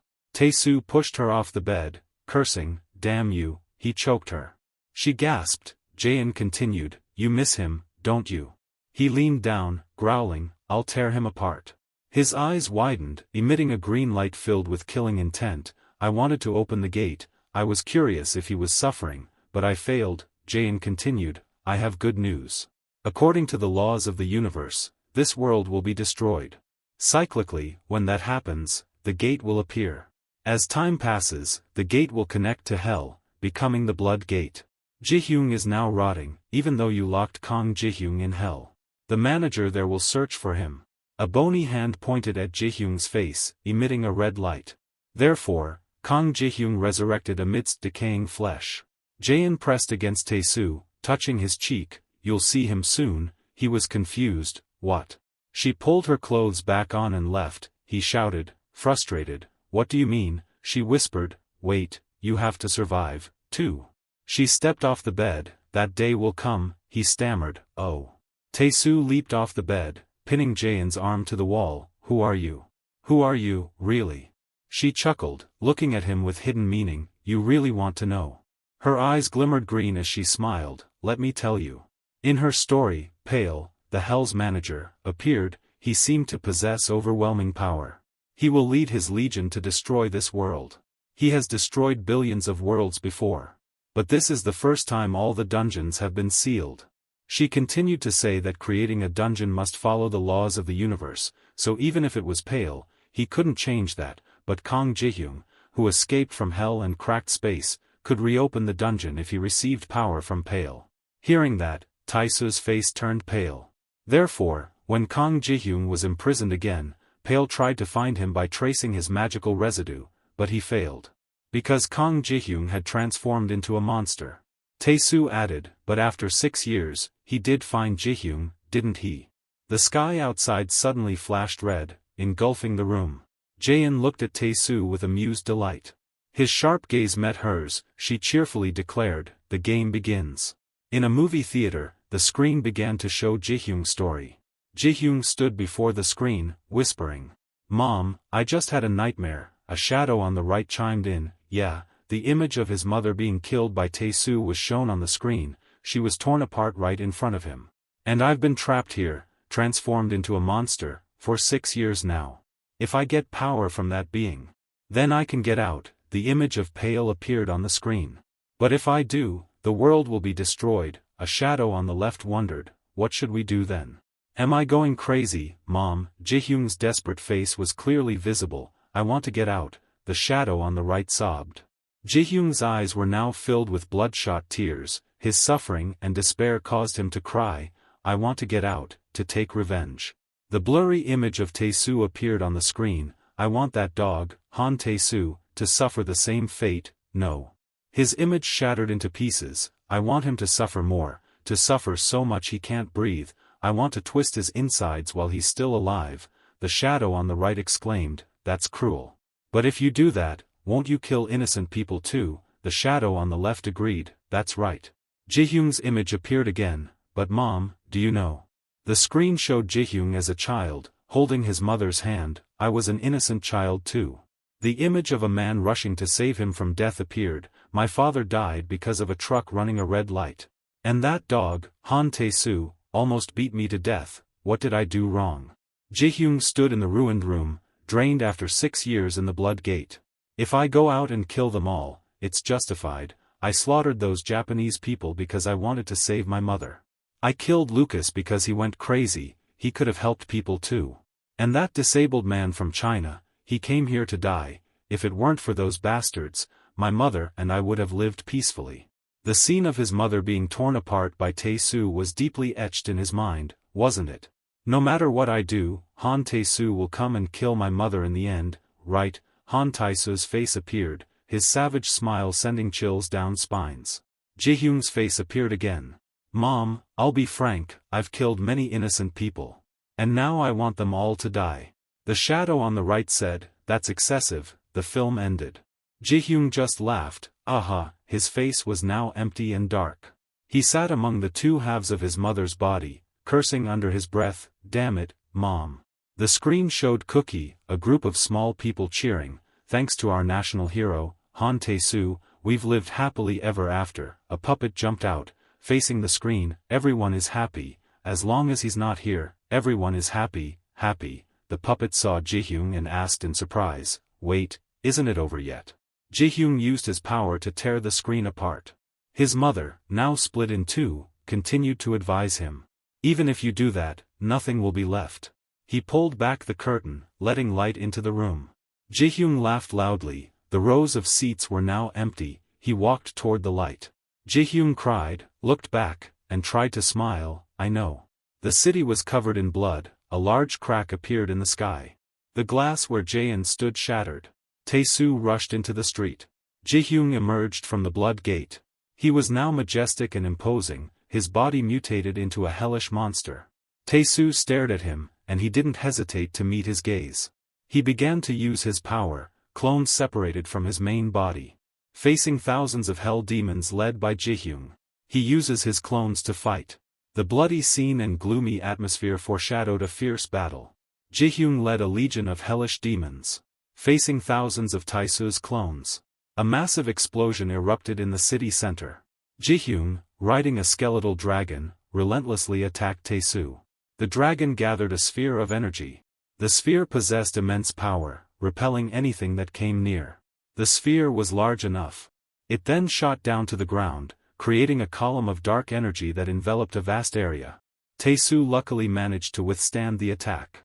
He looked into Ji-hyung's vacant face. Then used his power to conjure a dragon. He controlled it, flying towards Ji-hyung. Tae-soo leaped onto the dragon's head. He launched an attack towards him. The two powerful energies collided, creating an explosion and shockwaves across the Earth's surface. He were pulled into space. At this moment, an image of a peaceful house in the countryside appeared. The mother looked at her son's portrait, she also perished from the shockwave. Ji-hyung punched him hard in the stomach. Images of increasing damage continuously appeared. People were impaled by Tae-soo's spear, rocks scattered everywhere, and children's toys were left ownerless. Tae-soo counterattacked, kicking him powerfully. Innocent people were drawn into the blood gate. Children who couldn't escape were captured and devoured by monsters. Awakened individuals tried to rescue as many people as possible. An awakened child shielded the man, using his power to close the gate. But as soon as he turned around, he was taken away by skeletons. Ji-hyung's battle continued, he pressed his head forcefully to the ground. He flung him away. Skeletons charged at him, he unleashed his power. A dark shadow grabbed Ji-hyung's leg, immobilizing him by freezing his leg. He froze, the dark shadow looked up at him. He remembered the empty seats. Dark arms seized the opportunity to attack him. Ji-hyung woke up. Tae-soo took the opportunity to attack again, using his power to decapitate him. But he miscalculated. His power had no effect on him. He punched Tae-soo directly in the face with his blade, and pressed him to the ground. The force was so strong that it shattered the ground. Tae-soo fell unconscious into the indeterminate water. Ji-hyung looked down at the large hole in the ice. He looked up at the colorful ropes extending down into the lake. A man in a black hat helped him up and spoke. Han Tae-soo, the hero who saved the country and protected this world 6 years ago, he said in unison with others, but he didn't expect that he would have to stand up and fight again. Those familiar figures gradually appeared in his mind: A-level hunter John Woo-chi, A-level hunter Hong Gil-dong, A-class hunter Alan, B-class hunter Starfish, S-class hunter, Ale. S-class hunters from the World Hunter Association said in unison, "We will do our best to support you." SSS-class hunter, Yolu. They said in unison, "We will support you." But their efforts were enveloped in blood, their heads were severed. Ji-hyung suddenly exclaimed. Tae-soo's pupils connected with colorful strings. His whole body was covered by those seconds. He looked at him and exclaimed, "So that's what your ability is like." Tae-soo recovered, lunged, and overpowered Ji-hyung. He was violently thrown to the ground, in pain. Ji-hyun laughed wildly. Tae-soo landed strongly and stood up. Wow, you're the one who killed him yourself. The image of his father solemnly attending a press conference titled, "With the nation's #1 hunter." He provocatively looked at him, "Your father." He angrily yelled, "Shut your mouth." But before he could strike again, he beheaded him. Tae-soo's head flew away from Tae-soo. At that time, he was just a child. He anxiously waited for his father, stammering, "Dad, I'm sorry." His father slapped him, sending Tae-soo to the ground. His mother also suffered similar abuse. Every time, he would just cover his ears and hide behind the door. But the beatings and yelling never ceased. Seeing his father begin to abuse the family again, he secretly grabbed a knife from behind and lunged. Aiming at his father, suddenly. Numbness X stepped on paper, slipped and fell. The knife also stabbed straight into his neck. Blood gushed out from his neck like a waterfall. His memories and abilities also crept into Tae-soo's body. His mother witnessed this scene. She panicked and ran away from home. Tae-soo knelt before the door, helpless. His brother checked his father's pulse, softly calling, "Han Tae-soo." He turned his head, stammering. The man's face was ferocious. He grabbed a chain and tightened it around his younger brother's neck. Tae-soo was forced to kill. He also met Yeju. Killing her brother and at the same time killing his own brother, he also destroyed Yeju. Regret, anger, and fear intertwined within him. At the Hunter Association building, Tae-soo frowned in discomfort. Thousands of human heads stacked on top of each other. They all wanted to bite and tear him apart. Everyone he killed wanted to kill him. They became a nightmare he never imagined. Wake up in the middle of the night. Tae-soo immediately vomited non-stop. Jaein was next to him to comfort him. Surely he was in a lot of pain today, right? Both magical power and memories were concentrated there. Tae-soo's back was covered with countless entangled strings, making her wonder, how many people are in there? He turned around, gritting his teeth. "You can't seal my powers," Jaein calmly replied. "I'm just a healer, I can't do that." "You can do it yourself," but he covered his face with those hands. Countless people were bleeding and mumbling, "Damn it, I can't seal my own ability." He rushed to the bed and muttered that he couldn't do it. If he stayed like this, it was completely wrong. "I have to see her again." Tae-soo's eyes widened, resolute. "I have to see Yeju again." In the collapsed cave. He relentlessly searched for Yu's body. "I tried to revive you, but all my efforts failed. It made me feel utterly hopeless. Then, I suddenly thought of a way. Gravitational forces can distort both space and time. That's right, time. If I could reverse time, go back to before Yeju died, using gravitational force. I experimented 14,578 times, different combinations of abilities. Some continents were destroyed in the process. Dozens of times I almost died, but finally, after countless efforts, I succeeded in reversing time. But this time, another problem arose. He screamed in despair, "No matter what I do, everyone's shouting, 'Han Tae-soo,' I can't go back to that moment." He stood up from the ground amidst the cheering crowd. "That moment when Yeju died, why can't I go back? Is it because I sealed the dungeons? Therefore, affecting the timeline, causing it to be locked?" Tae-soo immediately denied it. "No. Isn't there a way?" He still tried to interfere with the flow of time. "But no matter how hard I thought, I couldn't find a way. Although I tried every method and reversed time countless times, I still failed. I couldn't save Yeju. And so, afterward, I could no longer reverse time. Kang Ji-hyun, it's all your fault, until I kill you. I can't fall, no, I definitely can't die." The flow of time pulled them both back to the past, it repeated.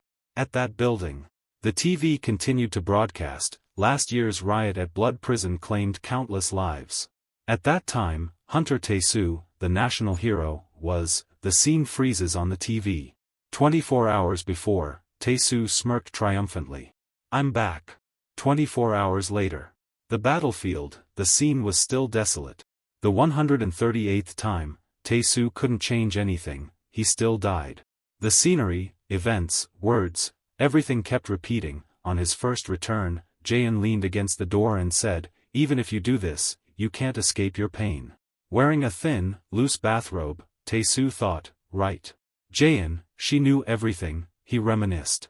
Noticing something unusual, he grabbed her, pressing her against the wall. Kang Jihyung, hell, pale, all of it made Jaein exclaim, yes.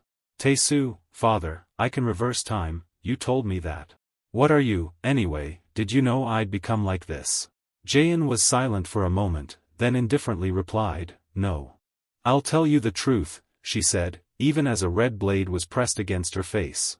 She calmly explained, my ability is to read and heal the flow of life, but as my power grew, I began to see greater flows, from water and air currents, to the beating of the earth, the moon, the solar system, the forces that make up the galaxy, things beyond the limits of space that I could perceive.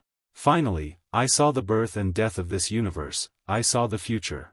An indifferent smile appeared on Jaein's lips, she uttered these elegant words, Kang Jihyung will return, and when he does, this world will collapse.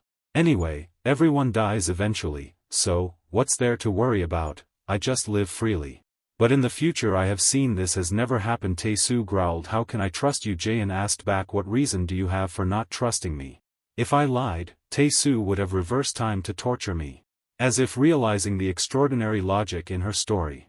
Tae-soo lowered his voice, then shut up and tell me how I have to kill that bastard, Kang Jihyung. Jaein's thin pink lips parted slightly. That's impossible, she said, uttering only the last two words.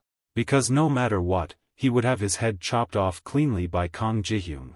When his teeth were still clenched tight in a hatred he couldn't let go of. The space-time continuum was once again distorted, 24 hours before, the second time.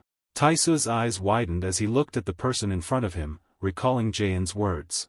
Jihyung possessed the power of hell. Time was reversed a third time, Tae-soo was brutally defeated again. Jaein didn't hesitate to conclude, no matter how strong you are. The 6th time, the 11th time, the 13th time, no matter your ability to reverse time. Following the flow of her thoughts was the continuous opening of countless other distorted spacetimes, the 27th time, the 32nd, the 39th, the 50th time. The act of killing Kang Jihyung, after countless loops, had been opened, then closed, pulled back, and let go. Even now, with the world still shrouded in red smoke and haze. With his body sprawled on the ground. Tae-soo's head separated from his neck. He was stunned, remembering Jaein's words, it was impossible. This was the 138th time, after countless times of torturing Jaein by reversing time, I realized she wasn't lying. So I really can't kill Kang Jihyung. He was still in disbelief, his eyes widening as a sharp object lunged toward his blue eyes. Damn it, Tae-soo thought, and time was twisted again. The city was shrouded in a bloody red fog. A scream rang out, Han Tae-soo, someone shouted loudly, Han Tae-soo. He was back 6 years ago, the limit of time reversal. He covered half his face, while the calls still echoed in his ears. He looked down at his legs, split in two on the floor, and wondered. If I resurrect your mother, will you stop? He asked Jihyung. But no matter what I do, I can't resurrect someone who hasn't awakened, even with Jaein, it's hopeless. Tae-soo furrowed his brow, it's decided, there's no other way. I can only kill you. Behind him were countless incomplete corpses, blood splattered everywhere, eyes wide open, body parts scattered from sudden death. The night sky, 1,000 stars shining, 6 years had passed. Tae-soo reviewed what he had achieved. I killed all the awakened beings in the world, absorbing their magical power. And when Kang Jihyung appeared, I closed all the blood hells. But Tae-soo recalled the scene then, he had opened the gate himself and stepped out. A purple light appeared on his fingertip. And Tae-soo concluded, so I erased him. But he was too strong, he revived and killed me. Tae-soo couldn't help but remember the times he saw his own head fly through the air in an arc when beheaded.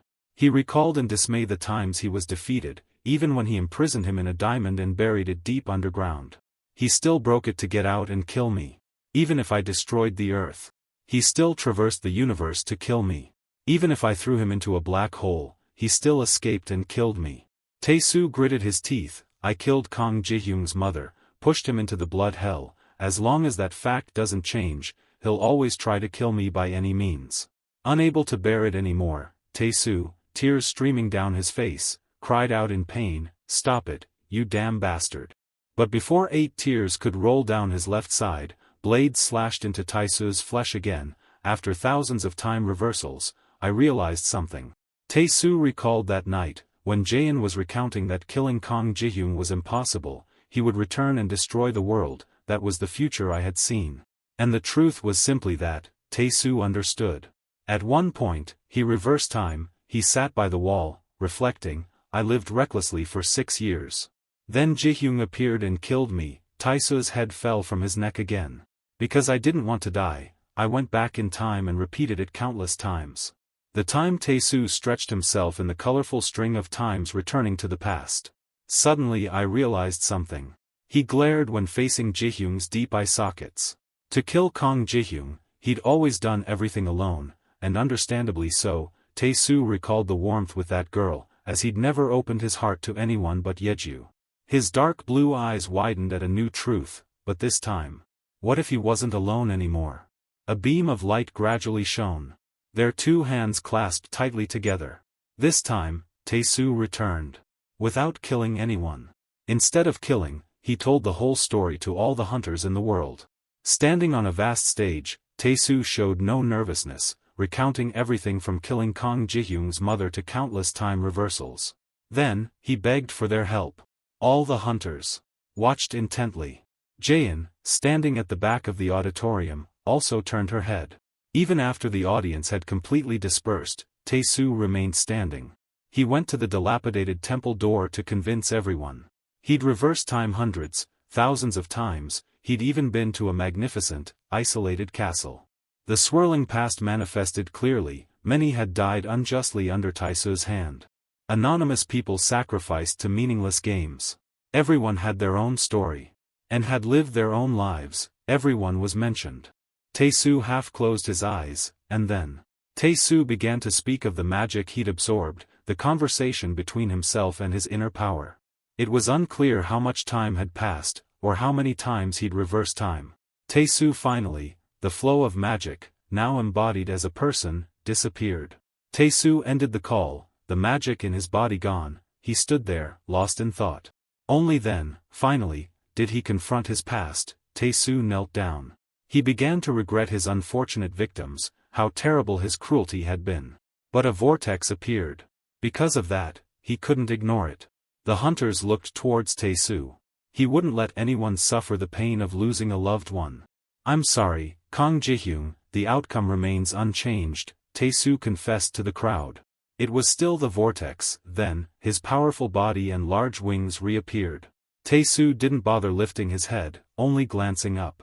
He was resolute. I have to kill you. He gazed at the assembled World Hunter Alliance, ready for battle with Kang Ji-hyun. The monster's footsteps drew closer, a grave mistake. Tae-soo stood amidst the wreckage, facing a still-standing Kang Ji-hyun. Tae-soo had done everything he could. Exhausted from repeatedly reversing time. Through countless battles, he'd learned and understood. Every single one of Kang Ji-hyun's attacks, meticulously instructing each hunter. He remembered watching them train together. And they fought together tens of millions of times. The number of timelines kept increasing endlessly. But it was all for naught. The ground was littered with countless corpses. Tae-soo recalled Jaein's faint words. Killing Kang Ji-hyun was impossible, he faltered. In the end, nothing could be changed. Kang Ji-hyun was right in front of Tae-soo. I apologize to everyone, sincerely apologize to everyone. He silently whispered the last words of Kang Ji-hyun apologizing, tears rolling down his cheeks. Kang Ji-hyun swung his arm, connected to a sharp blade, towards Tae-soo. The ground was still stained with blood that hadn't dried yet. Now it received more rich red color. But the pain didn't come. Tae-soo's eyes widened as he looked at the person in front of him. Long hair fell down. He remembered the image of a woman hurriedly hiding and running away in fear. Now she stood before Tae-soo, her head drooping, uttering unintelligible sounds. Kang Ji-hyun realized, so, this is your mother. He looked at the woman whose face was covered in blood and tears. I almost got you. A blade pierced straight through her face, accompanied by a taunting remark that was hard to stomach. Her body was split in two, and Ji-hyun chuckled, damn. He spread his arms, with the woman's bisected body at his feet. A heartbreaking scream rang out, but it was inaudible. Tae-soo had lost all composure after witnessing the scene. Remembering the past, my paternal family were members of parliament, and my maternal family were judges. My mother was a child born from a political marriage. A family photo of 3 people, a feeling of distance, but from a young age, my mother was pressured to be perfect in everyone's eyes. The girl looked at many awards displayed on the wall. Although life was incredibly harsh, my mother never complained. The girl's face was flawlessly beautiful, without a single flaw, because my mother believed that. The girl standing silently amidst those medals was the truth of life. Deep within her eyes were mixed emotions, however, there were suppressed emotions that even my mother didn't realize. The girl closed her eyes. And for once, my mother made an imperfect decision: love. The lights were bright, the girl lay on the bed, facing inward. While still a first-year university student, my mother did it with a senior from the same department. An ultrasound image of a baby, and then she became pregnant. The girl sat alone in the rain with her child. Then, the senior avoided responsibility, and my mother was ostracized by her family. The girl lowered her head. This was the price of an imperfect life. The baby cried in the rain. My brother was the proof for my mother. The girl picked up her child and stood up, but at that moment, my mother realized she needed to be even more perfect. Holding her child, the girl looked up at the sky. Even in love, it was the same. Before her was the silhouette of a man. His eyes widened. Throughout the time reversals, my mother never appeared, not even once. He wondered, why is she only coming now? Is it because I wasn't perfect? Tears streamed down the girl's face, or did she come here to achieve a perfect death? His eyes were bloodshot. The girl's tears flowed freely. So, this is your mother. A blood-soaked shard of glass flew towards the girl. I almost didn't recognize her. Ji-hyun let out a sinister smile. Ji-hyun stood before him like a demon, surrounded by blood. He screamed, his face contorted. Crying in pain, his face contorted, he clutched his head and screamed loudly. He took his hands away from his head. He turned to look. He let out an eerie smile. A demonic face. Blood-soaked hair. A desolate, ruined landscape, collapsed structures. He called out Ji-hyun's name. He parted his lips. He realized, so, you felt that way too. Tae-soo knelt before Ji-hyun, looking desolate and covered in blood. Tae-soo told Ji-hyun everything that had happened during the past time. Countless times, going back through countless deaths and even my enlightenment. He slowly stood up, but now I won't turn back time anymore. I'm sorry. Ji-hyun questioned, why did you do that? He repented, I truly did something incredibly cruel to you. I'm truly sorry. Ji-hyun questioned, why did you do that? He knelt at Ji-hyun's feet. Ji-hyun screamed, why did you kill my mother, you bastard? He bowed his head, laughter echoing in the blood-red, desolate scene. The laughter mixed with his blood-soaked hair. He prostrated himself before Ji-hyun. Eyes closed tight, he raised his head, even I don't know why. His head was severed. Ji-hyun acted without hesitation, a scream piercing the air. A grotesque face. Was it over? His head fell to the ground, a life infinitely long. His head lay on the ground, seemingly without end. A sound echoed. His name was called repeatedly. He was astonished. What? I'm back, I'm alive.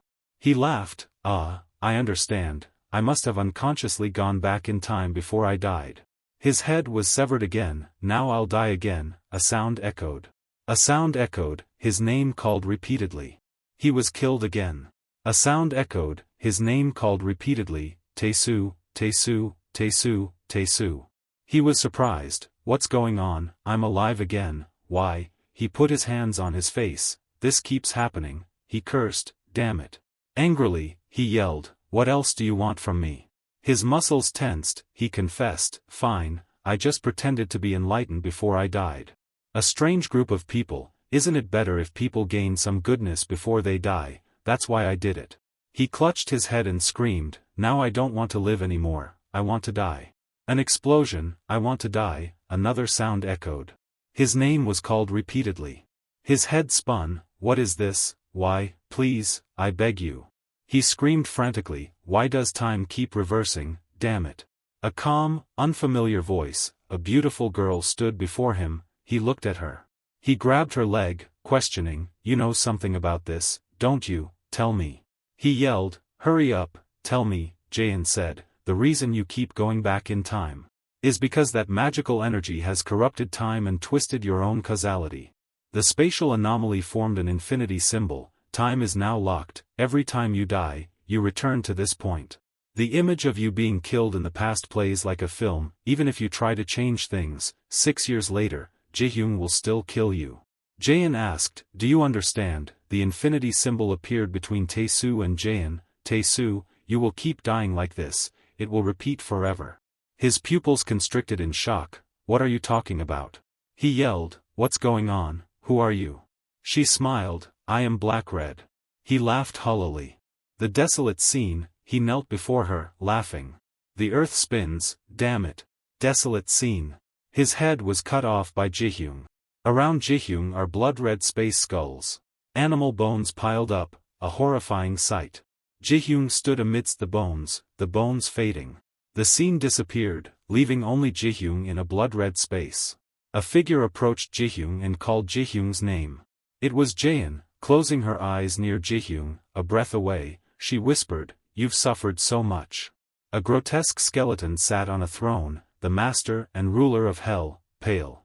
Pale, with his dark, deep-set eyes, had incessantly called for the complete annihilation of the world for an eternity. He'd even forgotten who he was. His eyes held no bottom. Why did I have to do this? Only destruction. Pale stood beneath the blood-red expanse, but one day, he realized he felt incredibly lonely.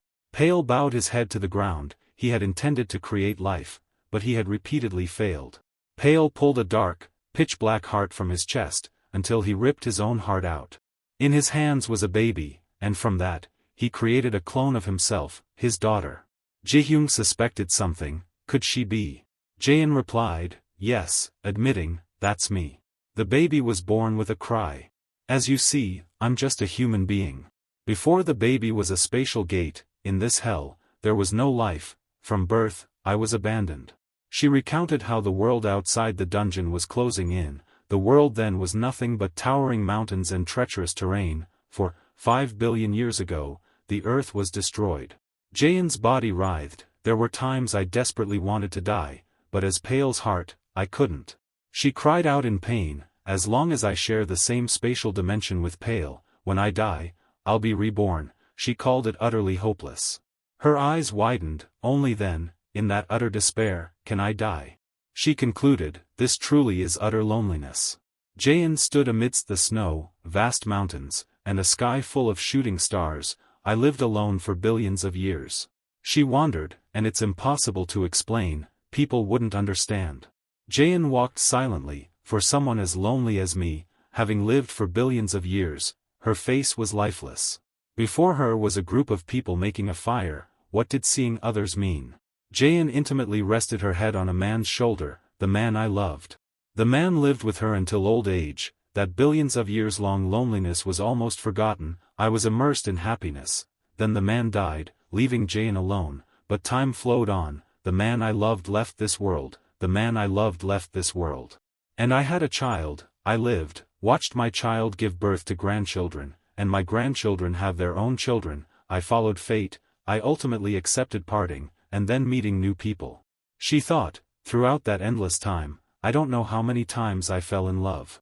Jaein, alone, stood amidst the ocean, but then everyone died, leaving only me, abandoned. She sat quietly on the sea. That loneliness was a bone-deep pain. Jaein suffered, though she'd overcome it. Her eyes widened, the pain lasting for billions of years. Jaein, desolate, hugged herself, but I couldn't endure that pain any longer. She vaguely realized, and at that moment, I understood my father. My father was willing to offer his heart to me, just to erase my loneliness. Her body nestled in the spiderweb. The moment Pale's heart became my heart. She looked into the void, a single future, the future where I could meet my father again. Jaein continued, in a distant future, the Blood Hell Rebellion occurred. Jihyung stood there, the scene bathed in red. Through you, Jihyung, Jaein explained. Jihyung was surprised. Your overcoming the monster and escaping hell cracked the spatial order. It went against the laws of the universe. I saw what would happen in the future, and only you could do it. Jihyung questioned her, so you used me. Jihyung remembered her parents, my father and mother. You're saying everyone was like that? Jaein admitted, yes. Jihyung raised her fist at Jaein, but she was sealed between her brows. The skeletal layer shattered. Jihyung revealed her human form. Jihyung trembled, cursing. Jaein calmly stated, the future I saw only goes that far. Jihyung said, because of you. Jaein said, to compensate you I gave Tae-soo a death. Jihyung trembled and cursed bastard. Jaein continued to say that he was stuck in an endless loop of dying and reliving countless times. You must have understood what that was, right? Jaein's vacant eyes said flatly, but don't worry, it will all end now. Jaein thought, only when she was in the same spatial dimension as her father could she die. Her whole body was like alpha waves, and if she died, her father would die too. The space around them only contained her, Jihyung, and the bones. On the day she understood her father's loneliness, she made a decision. Jaein put her hand on her chest. I will destroy this world. She pulled out her heart, then used her death to die with her father. She thought that this lonely loop would end then. Blood splattered everywhere. Jihyung was surrounded by blood. She empathized. You're the same, Jihyung. Jihyung screamed in pain, despite having endured extreme suffering. Jihyung's mother lay in a hospital bed, but because of her mother, he couldn't die. His eyes and face were grotesquely distorted, but that wasn't love. Jihyung's pupils constricted, it was loneliness. She admitted, that's right. Painful memories flooded back. Love is just a cruel deception to fill an empty heart. He embraced the blood-soaked face. It both helped forget and deepened the loneliness in his heart, a curse. Jihyung's face was now vacant. Jihyung's eyes were bloodshot. Jaein pulled out her heart. The surroundings were filled with skeletons, covered in blood red. Everything must end. Jaein stood before her father. Father, do you blame me? Her father smiled gently. What are you saying? You're my daughter. She smiled contentedly. Why would I resent you? Jihyung stared at her intently. He was astonished. What in the world is she doing? Jihyung looked at the scene before him, thinking, using other people's lives to kill both her father and mother, and then destroying the world. The world revolved around 3 people. Now, she intended to kill everything and end it all. He wondered what reason she had. The space grew dark with loneliness. He bit his lip angrily. She's utterly despicable.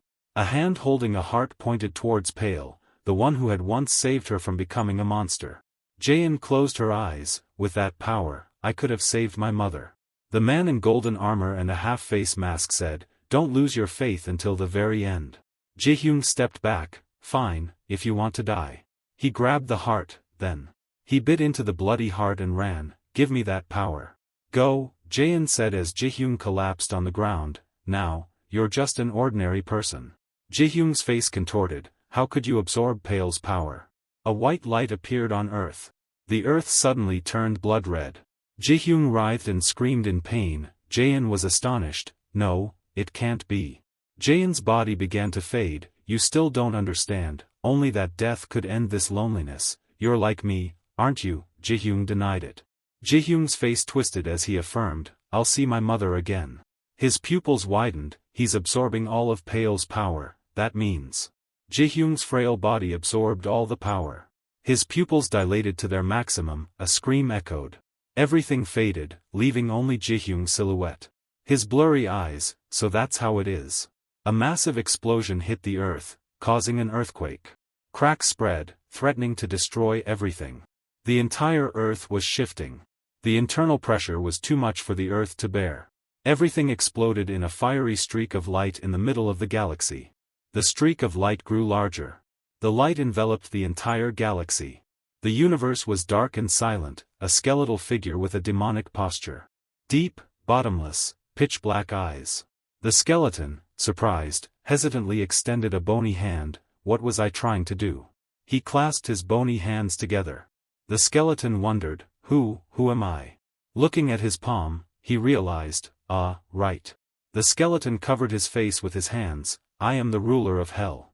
He returned to his former form, Pale. A red circle appeared before him. The circle shrank. The circle contracted. Only blackness remained. The image of a grotesque skeleton sitting on a throne like a sovereign, none other than Pale, the ruler of hell.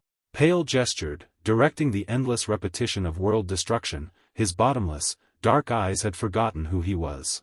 Pale's dark eyes had forgotten the reason for his actions. Only destruction remained. Pale stood in the cyclical void, and one day, he felt lonely. Pale collapsed to the ground. He had tried to create life, but continuously failed. Pale reached into his chest, until he ripped out his own heart.